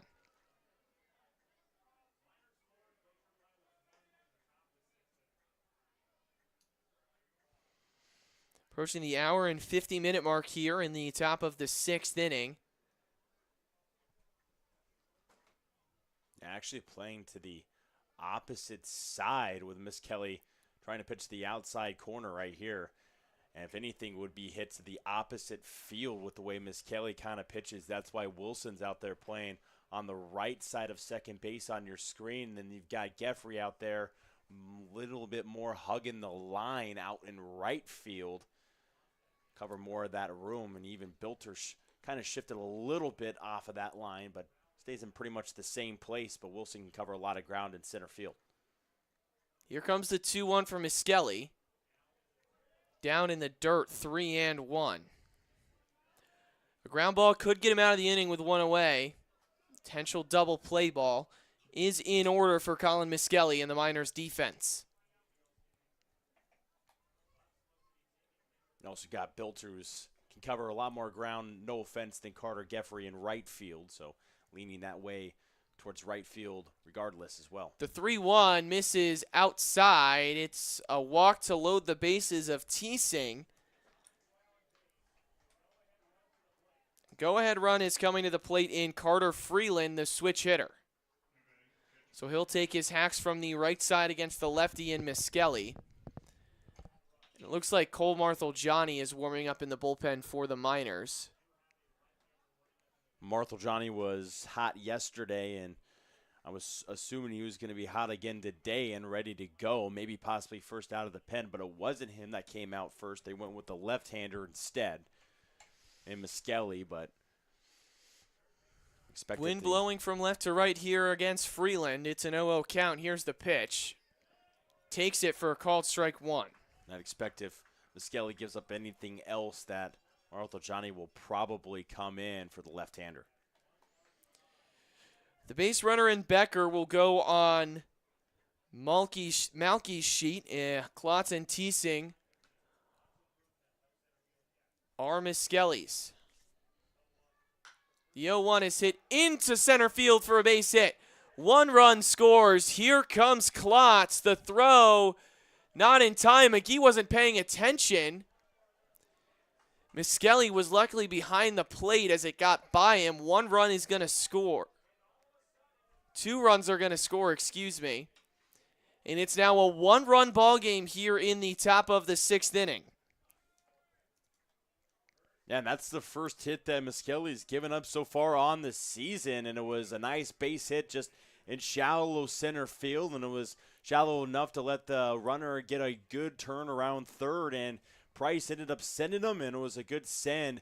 And McGee a little confused if that ball was going to be cut off or not with no play at home, and they got by McGee. Lucky Miskelly was backing up, and no further advancements. It stays at first and second, and it leaves you still one pitch away with the ground ball situation.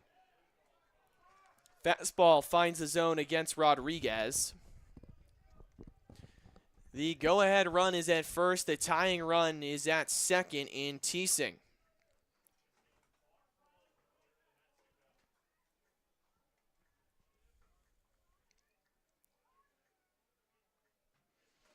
Here's the 0-1 to Rodriguez. Swing and a miss. Quickly 0-2 on the center fielder.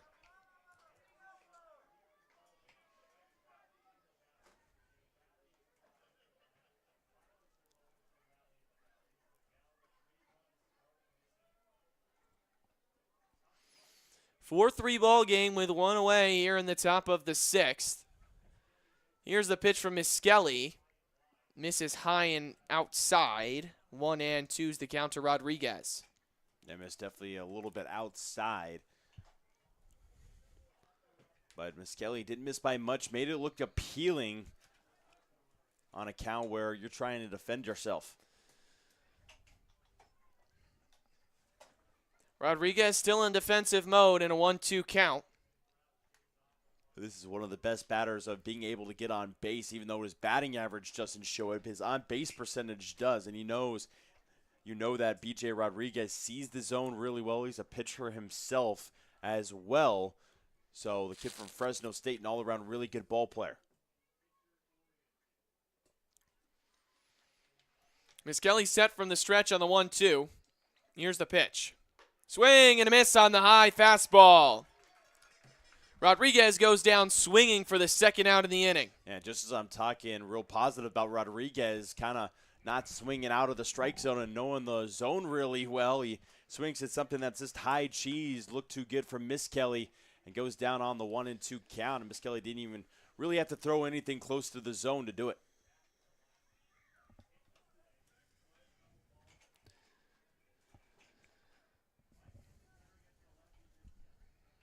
Ready on lefty here in Anderson against Miskelly. Still runner at second and first with two away now. The 0-0. Swing and a miss.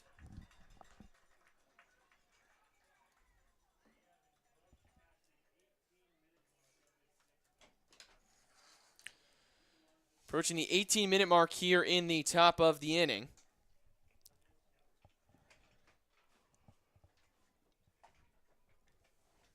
Here's the 1-2 from Miskelly. Fastball misses outside, 1-1.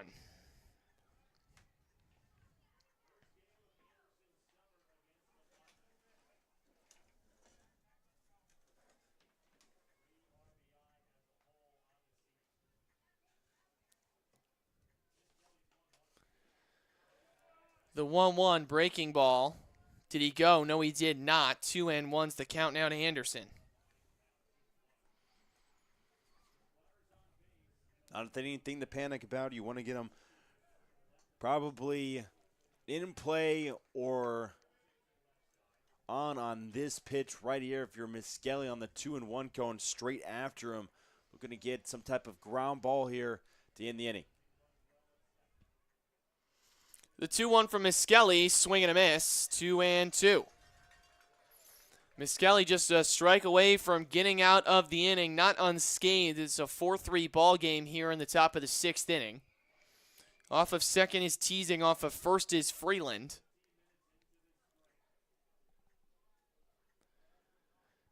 The 2-2 from Miskelly.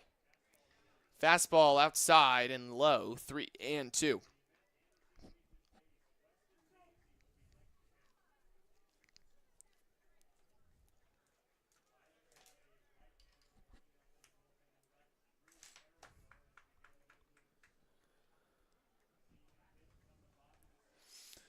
Here comes the payoff pitch from Miskelly. In there, called strike three on a fastball. Anderson goes down looking to end the inning, but the Glacier Pilots plate 2 runs to cut into the Miners' lead. It's a 4-3 ball game going to the bottom of the sixth.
Welcome back for the bottom of the 6th inning. Carter Eberhard's going to lead things off. His first pitch.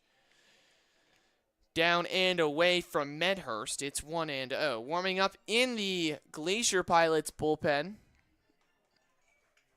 I can't see the number. It's number 16.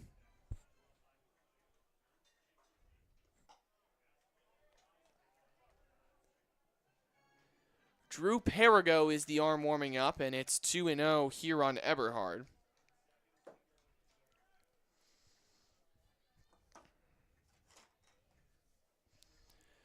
The 2-0 finds the zone on a curveball, 2-1.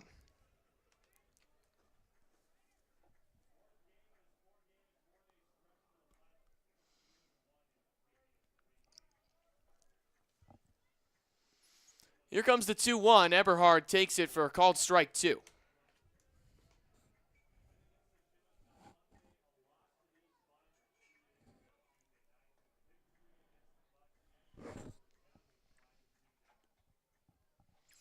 The 2-2. Hit in the air out into left field. Under it is the left fielder. Anderson dives and he can't make the catch. It's going to get by him. Eberhard's going to stroll into second with a double. Yeah, I mean, that ball just really sank extremely quickly in left field, and we've seen it a couple times today that the wind is just kind of affecting it, moving it left to right, and sinking very, very quickly, or just kind of stopping the ball in its tracks. And that was another one where he thought he was right underneath it, and it just started to sink more and more, tried to take a dive, and ended up missing it in left field. It'll bring up James McGee.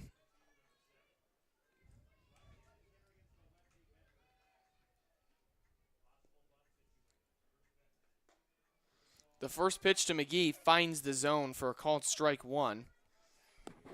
Miners looking to respond in the bottom of the 6th after the Glacier Pilots played a 2 in the top half.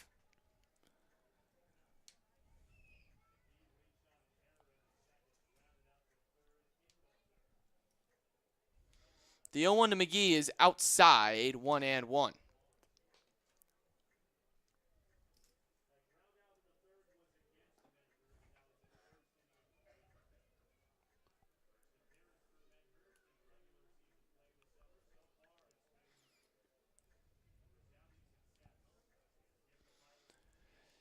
The lefty Medhurst is set from the stretch. Eberhard off of second. Here's the pitch. McGee hits that one well out into right field. Rodriguez can't find it, finally finds it and makes the catch. Tagging is Eberhard. He'll advance to third on the sac fly from James McGee.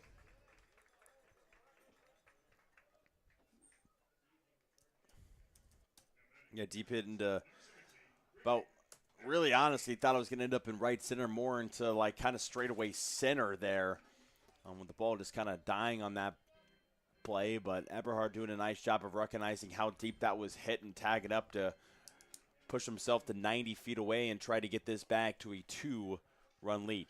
This brings up Greg Perantoni with 1 out in the inning. The first pitch misses upstairs, 1-0.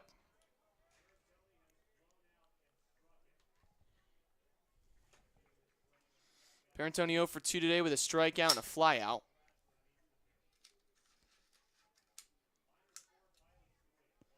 The 1-0 to Perantoni is hit through the legs of Medhurst for a base hit. Eberhard is going to score easily, and it's a 5-3 ball game. Great job coming through with the runner in scoring position, getting the RBI single, and coming through as Greg Perantoni can flash the leather over at short. He can do it with his legs, with the bunts, and now with base hits too. What can't Greg Perantoni do? And this will be the end of Medhurst's day, as coming up to relieve him is the right-hander in Drew Perigo. Don't go anywhere. We'll be right back on the Matsu Miner YouTube broadcast.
Luke Wilson's up in the bottom of the 6th inning with a runner on first and 1 out in the inning.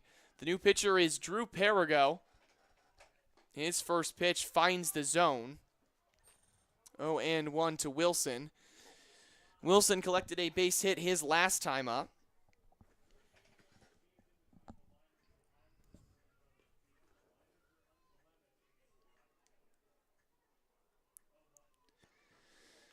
The curveball runs outside. 1-1's the count.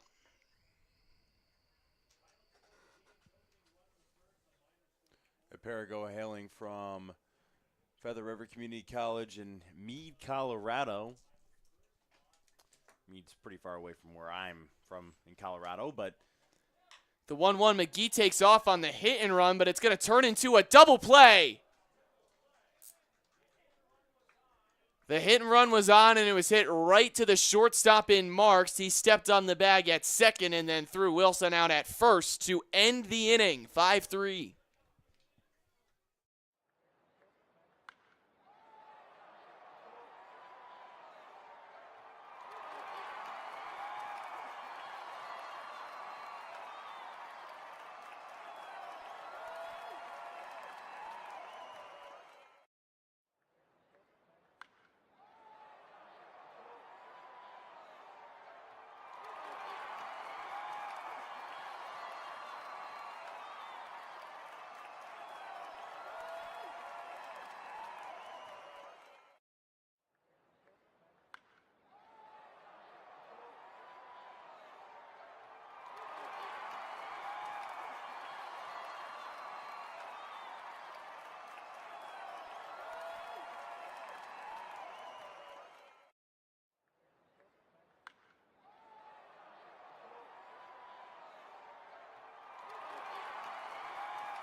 Cole Marthel-Johnny's coming on to replace Colin Miskelly here in the top of the 7th inning. The first batter he will face will be the number 9 hitter in Weston Maisie.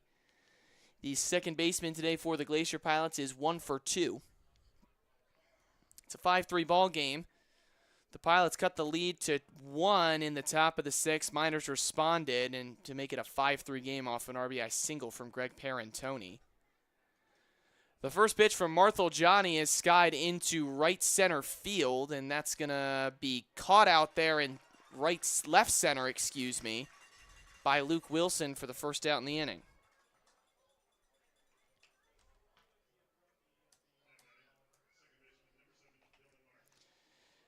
This will bring up Dylan Marks. Marks is 0 for 3 today with a run scored. He scored that run in the top of the 1st inning. It was unearned to Michael Malky.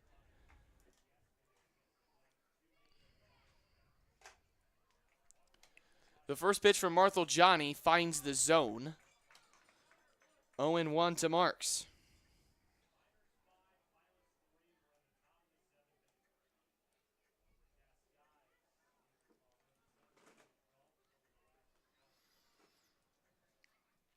Here's the 0-1. It runs and hits Marks. It'll be a 1-out hit by pitch for Dylan Marks. And Marthel-Johnny just lost control of that pitch. You're just going to have to reset. Nothing really hurt. Still 1 pitch away from being out of this top of the 7th and go into the bottom half still with a 5-3 lead as Glacier Pilots only got limited outs left. Only need 9 more in the next 3 innings combined to get this game done. 8 outs, excuse me. And this will bring up Andrew Becker. The first pitch to the lefty is on the ground to Parentoni. This could be 2. On to first in time. There's the double play that Marthel-Johnny needed, and we're headed to the bottom of the 7th, 5-3. Don't go anywhere.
Cole Funkhauser is going to lead things off against Drew Perigo in the bottom of the 7th inning. It's still a 5-3 ball game. The first pitch just misses high. 1-0 is the count to Cole Funkhauser.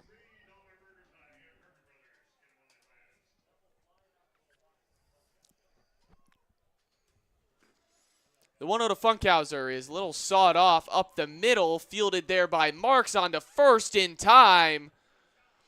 Flashy play by Marks up the middle for the first out in the inning. Really good play. Again, there's a lot of talented shortstops in this league. Marks is definitely one of them for sure. Go along with Haas and Parentoni. All 3 of them really, really talented shortstops. You see another flash of the leather from the Glacier Pilots. As this brings up the birthday boy in Carson Grout, just turned 20 today. Lefty on righty, first pitch misses low. Some fans singing happy birthday in the crowd.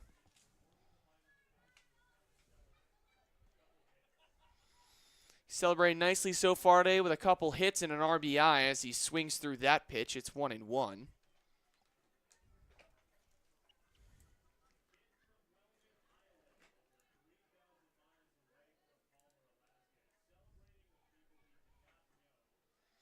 The 1-1 misses outside. 2-1's the count to the third baseman.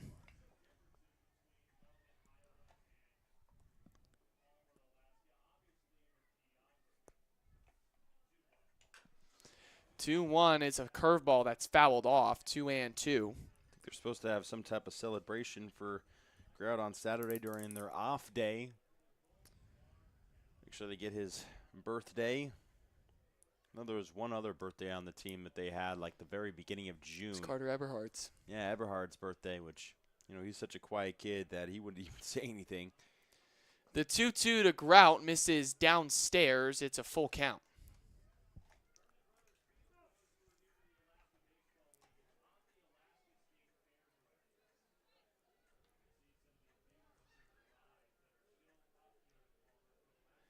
payoff pitch to Grout, runs inside, hits him in the foot.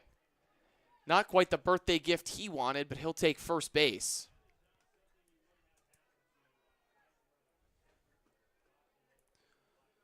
Well, that'll be what you call a birthday bruise. Instead of your dad punching you in the arm for how many times you were born, it's going to be a hit by pitch instead for the bruise. Instead of what? Your dad never did that? No, my dad never hit me. Or your siblings, maybe? No. They never, like, pin you down, and you're like, oh, you're 20 years old, and they're like, 1, 2, 3, 4, 5, 6, 7, 8, 9, 10. No? That never happened to you? No, not once really? in my 20 years of living.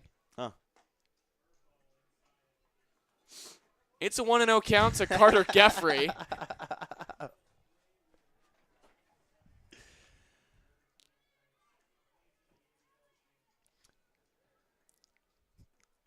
Parago's pitch is in there for a called strike one on a fastball.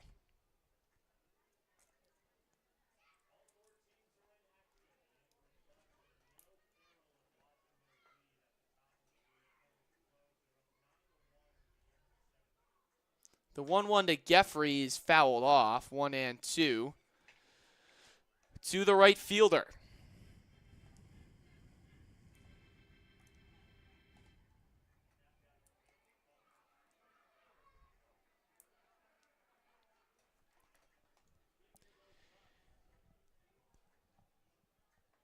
The 1-2 outside, 2-2 to Geffrey now.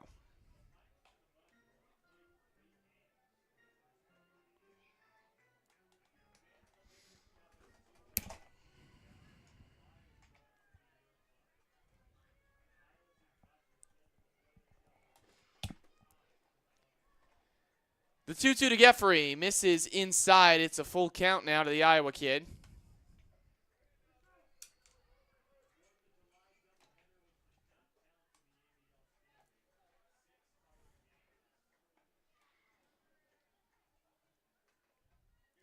The payoff pitch misses outside, and it's a one-out walk to Carter Geffrey.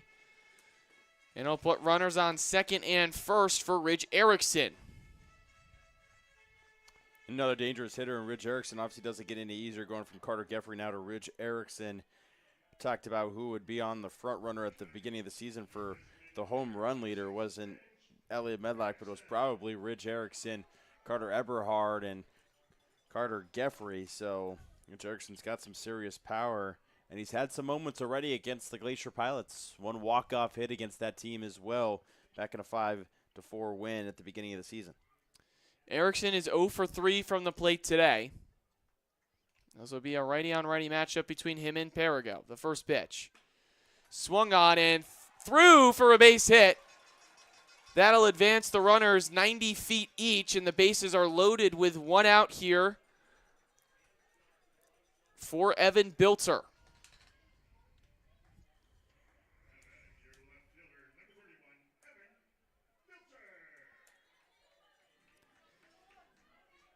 Big spot for Evan Bilter with the bases loaded and just one out with a chance to extend this 5-3 lead. Bilter is 1 for 2 today with a run scored.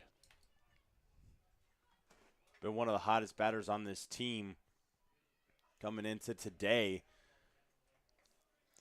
As the fastball gets away from Freeland, but he's able to palm it and keep it there close. It's 1-0.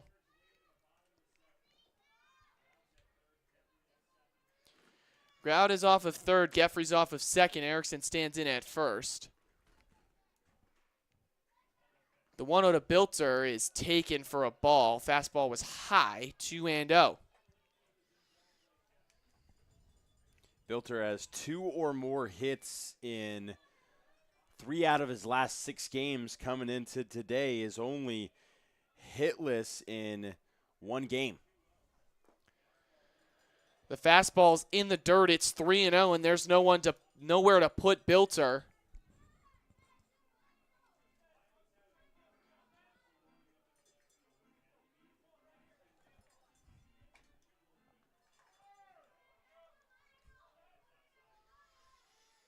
Warming up in the pen is Gunnar Mountcastle. The 3-0 to Bilter finds the zone, 3-1. Mountcastle is a left-handed pitcher out of Feather River Community College. Alaska kid from Eagle River. It's a 3-1 count to Bilter. Here's the pitch from Perigo. It bounces in the dirt. One run was going to come home to score anyway, as the walk to Bilter scores a run. And credit the RBI as well to Bilter. Second straight game he's had an RBI, 3 out of his last 4 as well. As I was talking about, starting to really heat up this season. It's a 6-3 ball game as the Glacier Pilots head coach is going to come out of the dugout and relieve Perigo of his duty.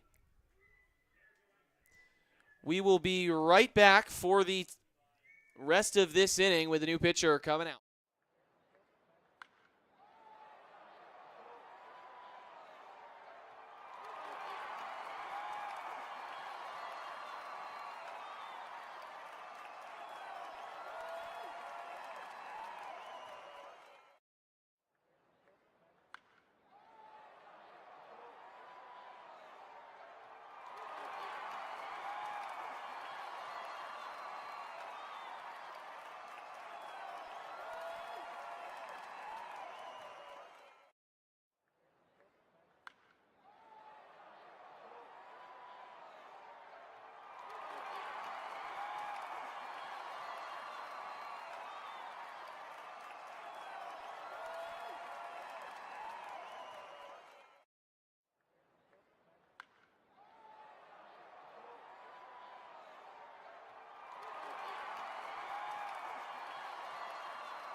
Carter Eberhard's going to step in with the bases loaded and only 1 out in the inning. 1 run has already come across to score on the bases loaded walk from Evan Bilter.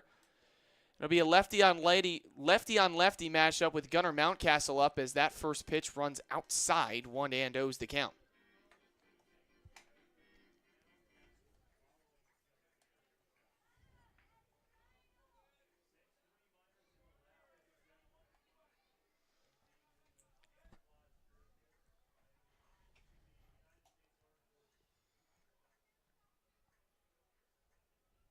Here's the 1-0 from Mountcastle.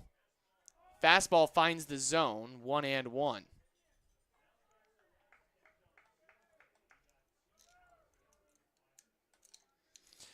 Mountcastle last pitched on Tuesday against the Miners and got 2 outs to end a bottom of the 8th inning where the Miners scored 3 runs to make it a 5-0 ball game. Eberhard takes that pitch in the dirt, 2-1.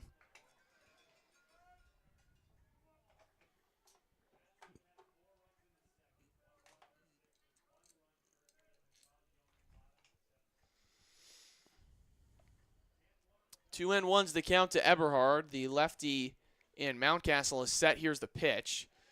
Eberhard skies that one into left field. Under it is, and it's going to drop. Anderson couldn't get there, and he can't field it.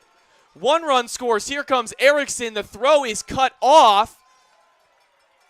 2 runs are going to score off of a fly ball into left field from Carter Eberhard to make it an 8-3 ball game.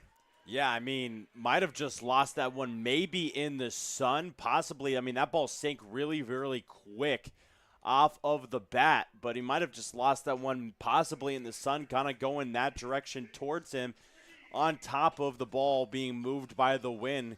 Kind of hard to track some of these fly balls, and his pitcher giving him some encouragement, saying, hey, you're good. You're good. We're going next pitch, next batter. Here we go.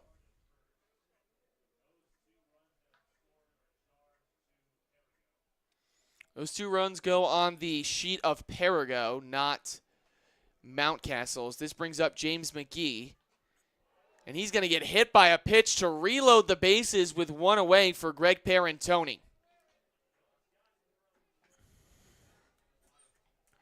And now things going from bad to worse for the Pilots, and another bases loaded situation and a chance for Parentoni to collect an RBI. It's now 8-3 as right now the 9th run out of the 10th that you need for the run rule is stepping up to the plate. Theoretically. Parentoni swings through the fastball. 0-1. Miners need 5 more runs to complete the run rule. They can do it in this inning. The game would be over after that. Run came across to score. The Miners run ruled the Chinooks in non-conference play. Parentoni skies that one into foul territory. Over is the first baseman Klotz. He can't get there. It's out of play. The Chinooks have been run ruled twice, once by the Miners and once by the Bucks, both in non-conference play.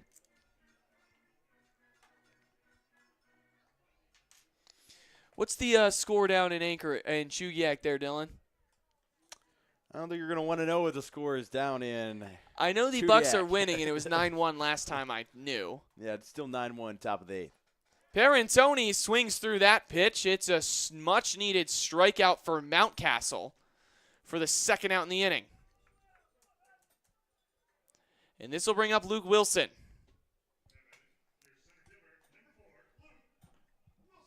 Luke Wilson is 1 for 3 today, coming in as the 9-hitter. If he can keep this inning alive, it'll be Cole Funkhauser up next.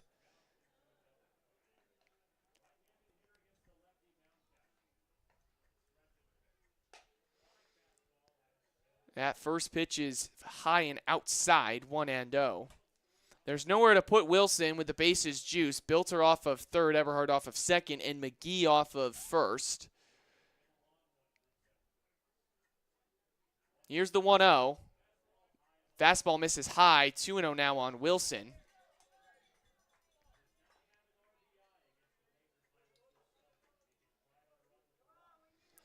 Wilson with a chance to drive in a run, something he has not done yet against the Glacier Pilots this season.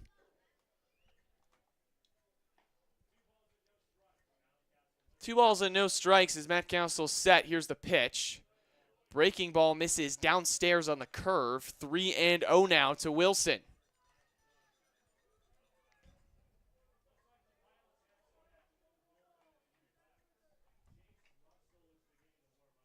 James Russell's warming up in the bullpen for the Glacier Pilots as Wilson takes a called strike 1. I just need to use my binoculars quick to confirm what I'm seeing. It looks like Elliot Medlock is currently the first base coach for your Miners right now. Oh, yeah, that's the guy you should be putting out at first base. The dude that's been in like 4 pickles this year on rundowns. The 3-1 finds the zone. Wilson thought it was ball 4. He'll have to retreat back as the count works full. No offense to Elliot Medlock, but yeah, the dude that's been I can't tell if it's him. Like it 4 looks times. like him. Oh, yeah, that's Elliot Medlock. Is it? It is. I saw he's Oh, got man. his jumper on. Yeah, It's it is. number 12. It is. Full count to Wilson, the payoff pitch. Skied into center field. Rodriguez is coming on in right center, and he makes the catch for the final out of the inning, but the Miners score 3 more to make it an 8-3 ball game. Don't go anywhere. Top of the 8th inning coming up.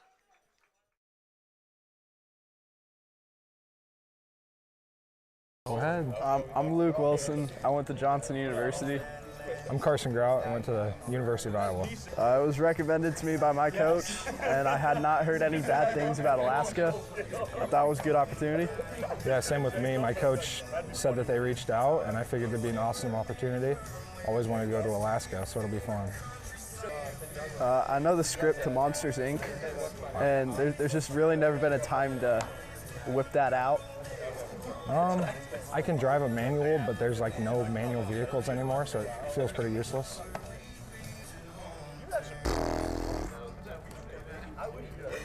To memory, I've never caught a fish, so I like to catch fish. I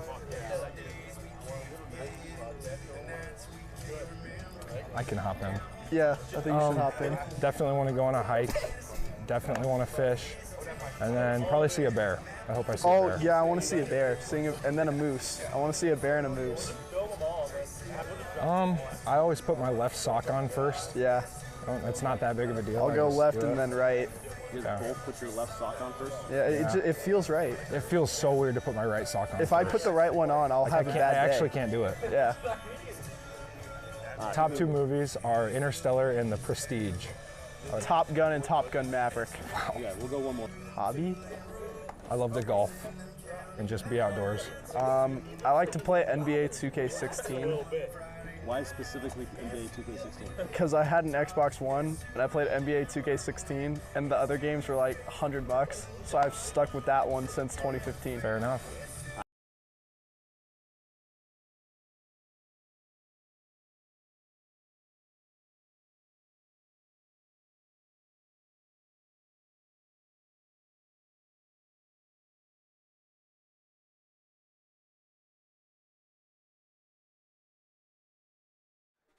Welcome back into the broadcast for the top of the 8th inning. It'll be the first baseman Hunter Klotz coming up to face Cole Marthel-Johnny, who's out for his 2nd inning of work. It's an 8-3 ball game. Miners lead this one after plating 3 runs to extend their lead in the last bottom half of the inning. Marthel-Johnny's first pitch is hit in the air in foul territory. Grout's coming onto it. He's going to make the catch for the first out in the inning.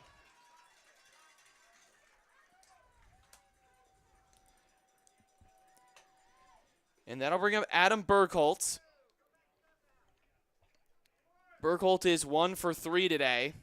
Marthel-Johnny's only thrown 5 pitches and already gotten through an inning and a third of work.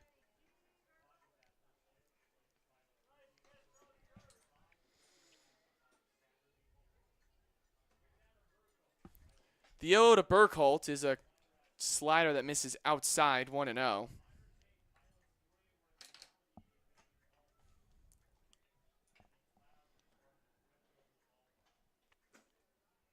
Here's the 1-0 pitch. Hit in the air out into left field. Bilter is ranging back. He slides. He can't make the catch. It's going to go to the wall. Burkholz strolling into second as the throw comes in. It'll be a standing double for Adam Burkholz, and a runner is on for the Glacier Pilots here in the top of the 8th inning.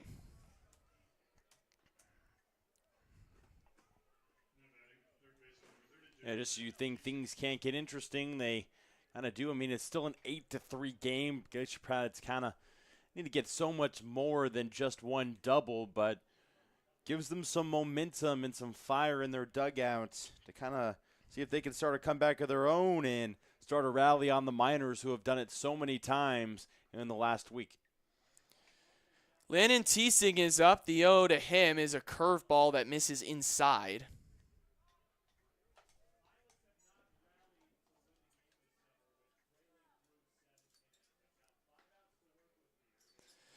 Five outs remaining for the Glacier Pilots, down 5 runs. Now with a runner off of second and Burkholz. The 1-0 for Marthel-Johnny is upstairs, 2-0.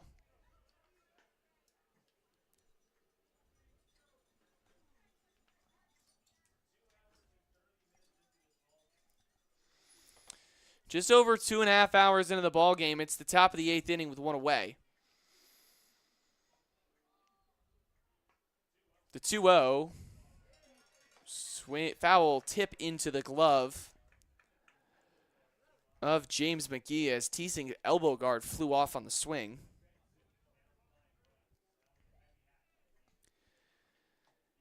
Teesing is set as he steps back into the box.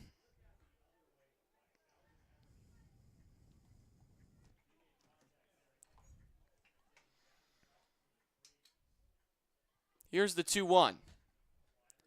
Slider fades outside. 3-1's the count now to Teesing as Garrett Bauman's warming up in the bullpen for the Miners. Well, Miskelly and Bauman came into this game as like kind of the two most consistent arms, both with under ERAs under 1-1, as Miskelly hadn't recorded anything against him, and Bauman barely anything. As Teesing, Marthel set from the stretch. Here comes the payoff pitch. That ball is popped up into foul territory. McGee is not going to have a play as it flies into the bleachers. We'll do the 3-2 once more.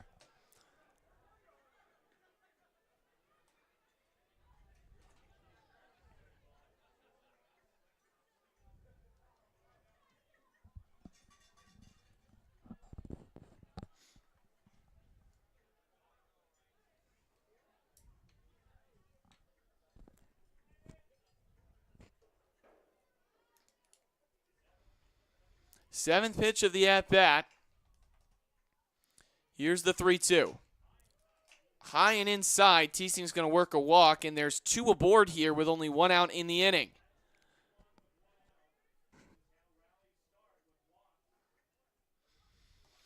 This will bring up the catcher in Carter Freeland, now hitting from the left side once more against the righty in Marthel. Marthel got out of the last inning with a double play. He could do it again here if he gets a ground ball from Freeland.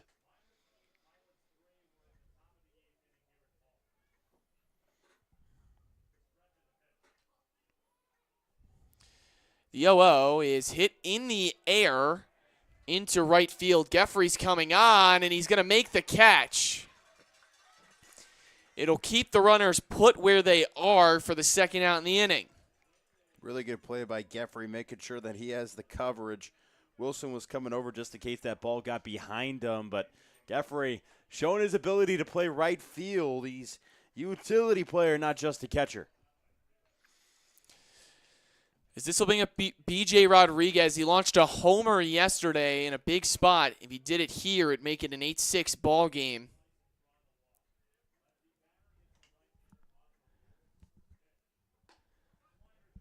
Slider in there for a called strike 1.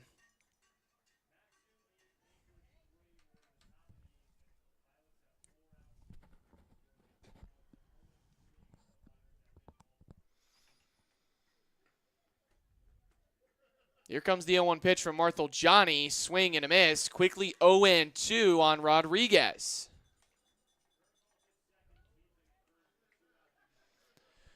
Burke holds off of second after a 1-out double. Teesing's off of first with a 1-out walk.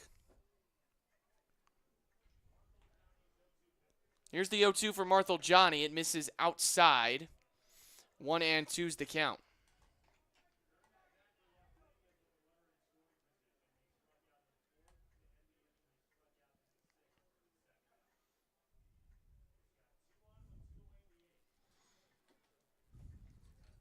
One-two count on its way from Marthel. That ball's hit down the line but foul out in right field. We'll do the 1-2 once more.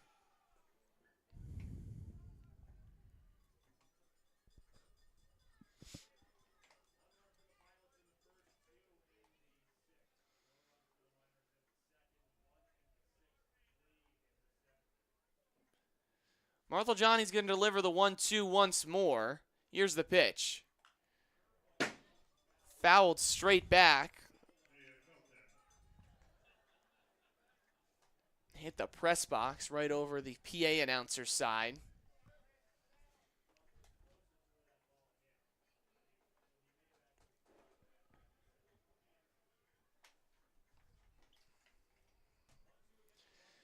The 1-2 from Marthel. Johnny in there, called strike 3. Rodriguez goes down looking to end the inning, and the 2 men on go away with nothing. 8-3 ball game, headed to the bottom of the 8th.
Cole Funkhauser is up to lead things off here in the bottom of the 8th inning, excuse me. The new pitcher on the mound is number 33, and Jack Russell.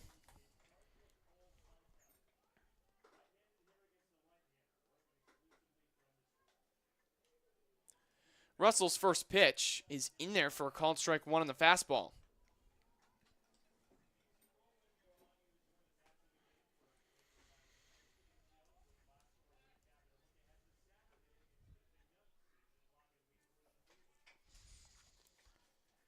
Here comes the 0-1. Just tails outside on a slider. 1-1's the count now to Funkhauser.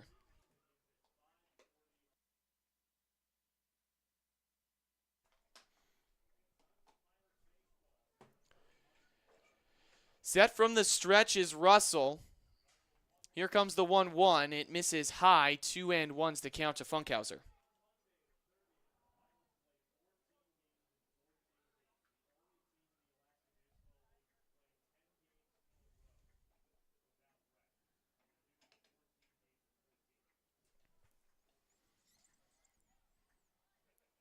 Here's the 2-1. Fouled off, 2-2.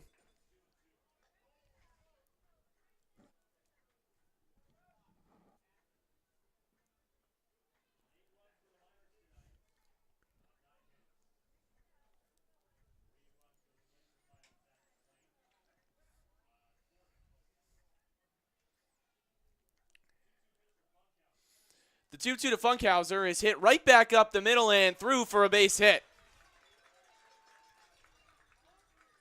Funkhauser sent that one right back where it came from for a leadoff base hit to get things going for the Miners.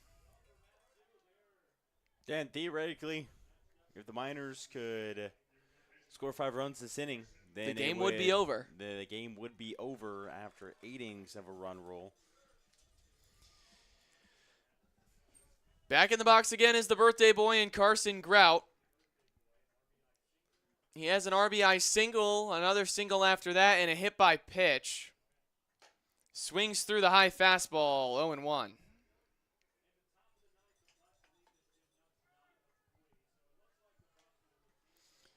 Grout also has a run scored.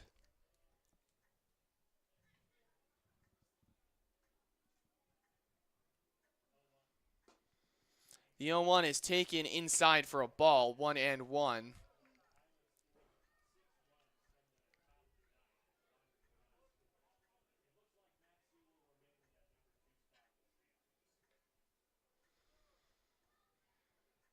Miners just 3 outs away from a win if they can close out the top of the 9th inning. Grout skies that one into center field. Rodriguez doesn't have to move much, and he makes the grab for the first out in the inning.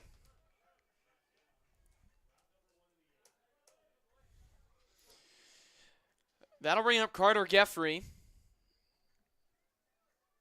Geffrey is 1 for 3 today.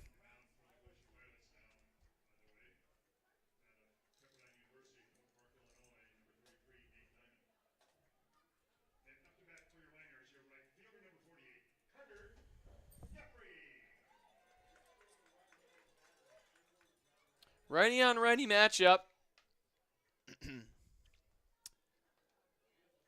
The 0-0 is a slider that misses outside. 1-0 is the count.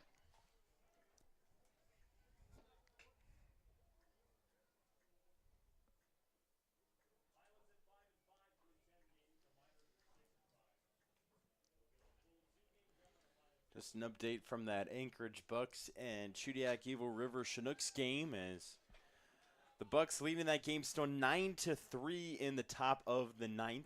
So the Chinooks will be down to their last 3 outs in the bottom half of that 9th inning in Chudiak before the Bucks will win one after losing 3 straight games and keep it to at least a game lead, barring the Miners blowing anything would be a game lead still. The 1-1 is shot into right field for a base hit from Geffrey. Funkhauser advances to second. There's 2 aboard now.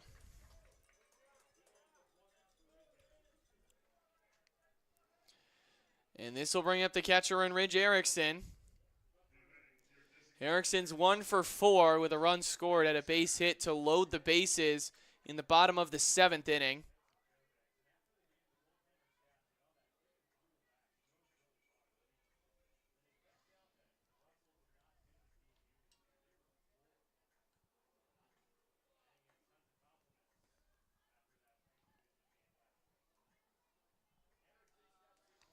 The old Erickson is hit into left center field, and it's going to get down for a base hit. Rodriguez couldn't come up with it on the dive. Funkhauser's going to score there, waving Grout. Erickson's checking into third. It's a triple for Ridge Erickson, and 2 more runs come across, and the Miners have put up a 10 spot. Yeah, it was B.J. Rodriguez diving out in center field. If he didn't get it, he knew it was a do-or-die play. There wasn't anybody behind him considering how hard the ball was smoked. And it was a die play that time for Rodriguez as Erickson gets up with a 2 RBI triple on his second hit of the day. Sometimes on the dive, you have to live or die by it. And Rodriguez died there as 2 runs came across to score, and there's only 1 out still in the inning in a 10-3 ball game. Evan Bilter's up. Bilter hits that one right back up the middle for a base hit. Ridge Erickson's going to come home to score. It's an 11-3 ball game. Now the winning run comes to the plate. He would be run number 13 to make it a 13-3 and 10-run rule game against the Glacier Pilots. And I will point this out is Tyler Brunn said 13.5 runs total in this game was the over-under. It's at 14 runs. And we both took the under. First pitch to Eberhard is in there for a called first strike. Not gambling advice, by the way. Yeah, not actually gambling, but like... No money was put on this. We're just throwing that out there.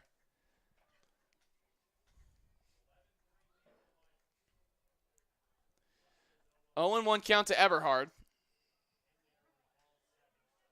Called strike 2.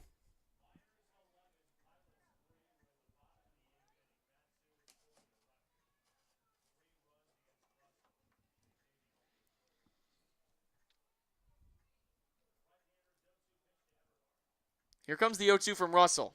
Eberhard grounds that foul down the third base line. Third base coach Jackson Jarvis couldn't barehand it.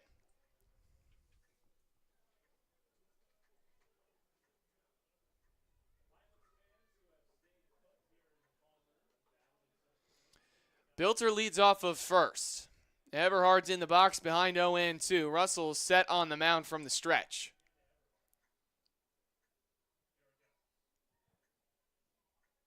Here's the pitch. Eberhard, base it into right field. And now for the second straight day, there is a Miner who is 4 for 4 on the day. Erickson was 4 for 4 yesterday, and now is Eberhard, who sits 4 for 4.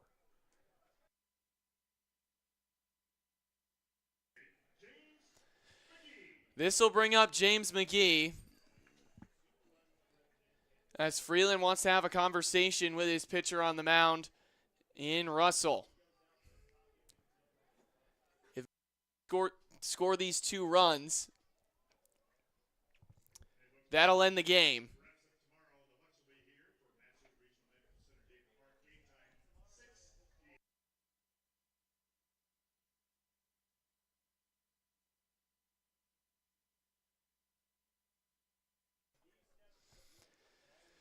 James McGee with a chance to end this game in the bottom of the 8th inning. Miners have scored 3 runs, and there's only an out.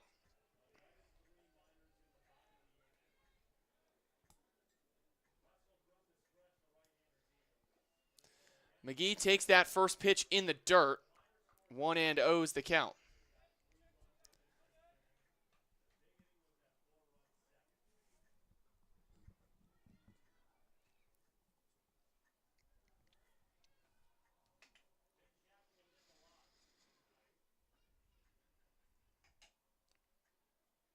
Here comes the 1-0 from Russell. McGee serves that into right field. It's going to get in there for a blue single base hit to load the bases with 1 out. Well, that makes the winning run now just 180 feet away, standing on second base in Carter Eberhard, who, remember, is 4 for 4. Could have a player of the game coming up for Carter Eberhard, but also Alki pitched a really good start as well.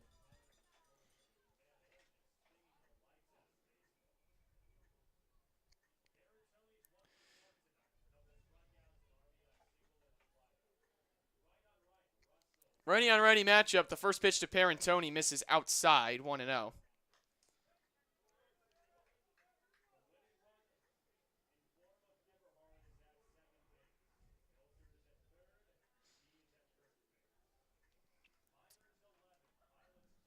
(11-3) ball game in the bottom of the 8th inning. Here's the 1-0 pitch to Parentoni. It's high and outside, 2-0.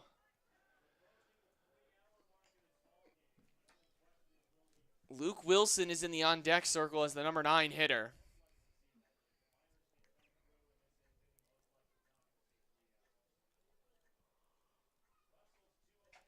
The 2-0 to Parentoni. Misses downstairs. It's 3-0, and there's nowhere to put him.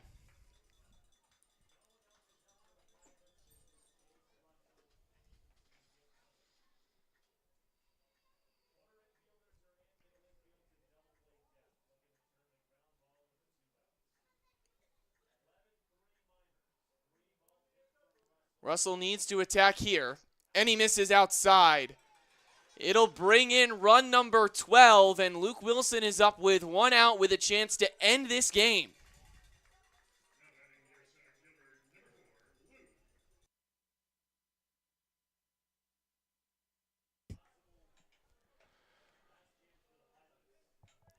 Luke Wilson is 1 for 4 on the day.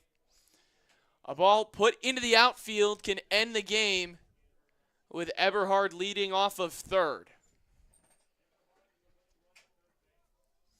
Won't quite be a walk-off, but it'll end the game nonetheless. The 0-0 is high to Wilson. Now, the way that he's pitched in the last 5 pitches, it looks like it could be a walk-off walk.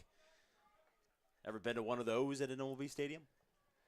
I've never been to an MLB stadium and there's a walk-off, no. Interesting. Maybe I have. I went to a lot of games when I was younger that I don't necessarily remember. Here comes the 1-0. Wilson is going to foul it off. 1-1. How many MLB games did you say you've gone to in your lifetime? Ooh, I don't know. A lot. Like, it's like 50. Wow. I think maybe I've been close to 15 now. Wow. I don't know for sure. I've been to like 15 games at Wrigley Field, and I'm not from Chicago. The 1-1 to Wilson. Swing and a miss. 1-2's the count. Most recent game I went to was the Subway Series conclusion at Yankee Stadium this past May. Went for the fantasy football punishment, in which one of my good friends, Cameron Lauer, had to wear a dress with a sign that says, "I suck at fantasy football." The 1-2 is fouled off. Wilson will stay alive. I wish I could pull the clip up to show everyone, because they got an interview outside the stadium of him in the dress. It was absolutely hilarious. I think someone paid him to take photos with him, actually. It was really funny. He got paid $3 to take a photo outside the stadium. He probably had about 40 photos we know of taken of him that game. Yeah, and about 400 you didn't notice taken over. Oh, yeah, no, 100%. The 1-2 to Wilson. Runs inside, almost hit him. 2-2.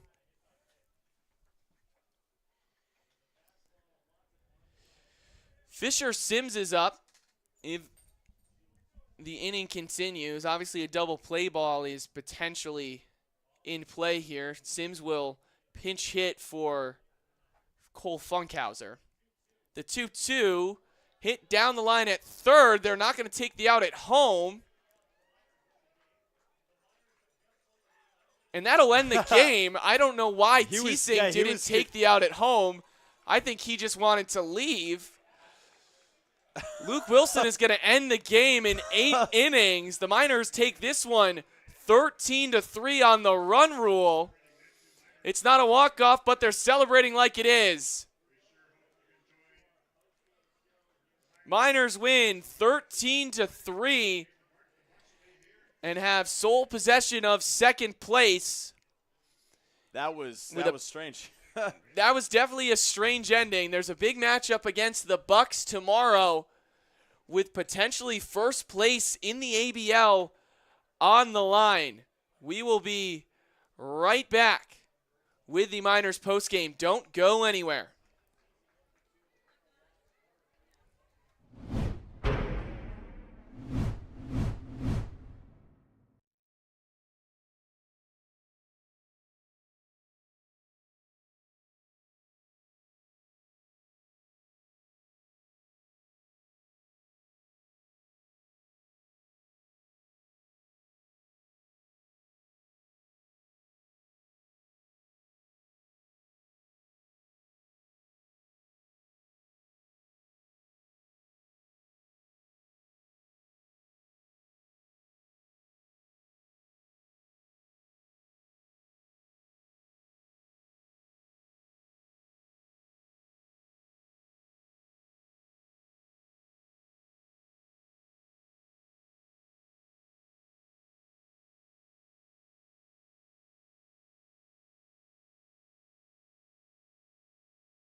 Welcome back for the start of the Matsu Minor postgame show. I'm here with head coach Ty LeBrun. Ty, how you feeling after the run rule win of the Anchorage Glacier Pilots? We needed it. It was good. It was good to see a good outing from Malky on the mound to get us, I think, into the sixth. Our starting pitchings really needed that. And the offense, I mean, they just do what they do best, and they can hit, man. So it was good to see. We needed that win. What did you see from the offense today that allowed them to be so effective at the plate against the Glacier Pilots pitching staff that is very, very solid normally? Yeah, they throw it well. I've been impressed with them so far. They've done the same thing they've done for the last 5 games, and just bang, they can hit. They're taking good approaches at the plate. I got to give JJ, my assistant coach, some credit. I know he's been working with them, but no, man, it's funny. We're young. I think we counted 10 freshmen today on our offensive side, and they just do it. I mean, they just hit. I don't know how to explain it. They don't get rattled. They just go up and have a good approach, and good things happen. How do you now take this win and go and play the Bucks here tomorrow with a chance at first place potentially on the line? Yeah, I mean, it's early, man. I mean, obviously we want to take that game, but we don't look at that stuff this early in the season. We just look at another game, and it's a game at home that we should win. We got Gavin back on the hill tomorrow. I'm excited to watch. He's been working with Hecker. I'm excited to watch him throw, but it's just another game to us. We can't, ramp these games up any more than they already are. So we just got to come out and finish out this, I think it's 6-game streak, so we're a little tired, but finish off the week well. Now, obviously, there is a birthday on the team right now with Carson Grout. What's the plan? Obviously, you're celebrating the win, but are you going to celebrate his birthday after a little bit? No. They already sang happy birthday to him. He got cupcakes. The celebration was that he had 2 hits and we won. So good. Fair enough. Well, that's it with head coach Ty LeBrun. Dylan's going to be coming at you on the field with our player of the game in Carter Eberhard. Don't go anywhere. You don't want to miss it.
Welcome back here, Miners fans. On the field, Dylan VanderVeen here with the player of the game, 4 for 4, Mr. Carter Eberhard. What were you seeing at the plate here today? The ball was pretty big today. It was fun to get some swings around and just finally put together a good day, it feels like. Yeah, you were really, honestly, pretty good throughout the entire exhibition play. Maybe struggling a little bit early on in regular league play. But, you know, this entire team kind of builds off each other's backs. What have you been seeing from other guys who've really been swinging it well and kind of build your day and kind of, like, build off of them? They've just been battling at the plate, just competing and just putting together good swings. That's all you got to do. They'll fall. They'll end up falling. Even if you're in a rut, they'll end up falling. So I just had to trust myself, and your mind does it. Your mind's the only thing that knows you're doing bad, not your body. So that's what I've been thinking. And then your buddy over there at California Baptist also pitched a really, really good game today as well. We were kind of deciding which California Baptist player was going to be for player of the game. But what do you got to say about him? There's no surprise. It's like his third or fourth great start of the season. So it's really good to see that from him again. I'm excited for him this upcoming season. Well, perfect. We'll send it back up to you there, Landon. Thank you so much, Carter Eberhard, player of the game. Thank you.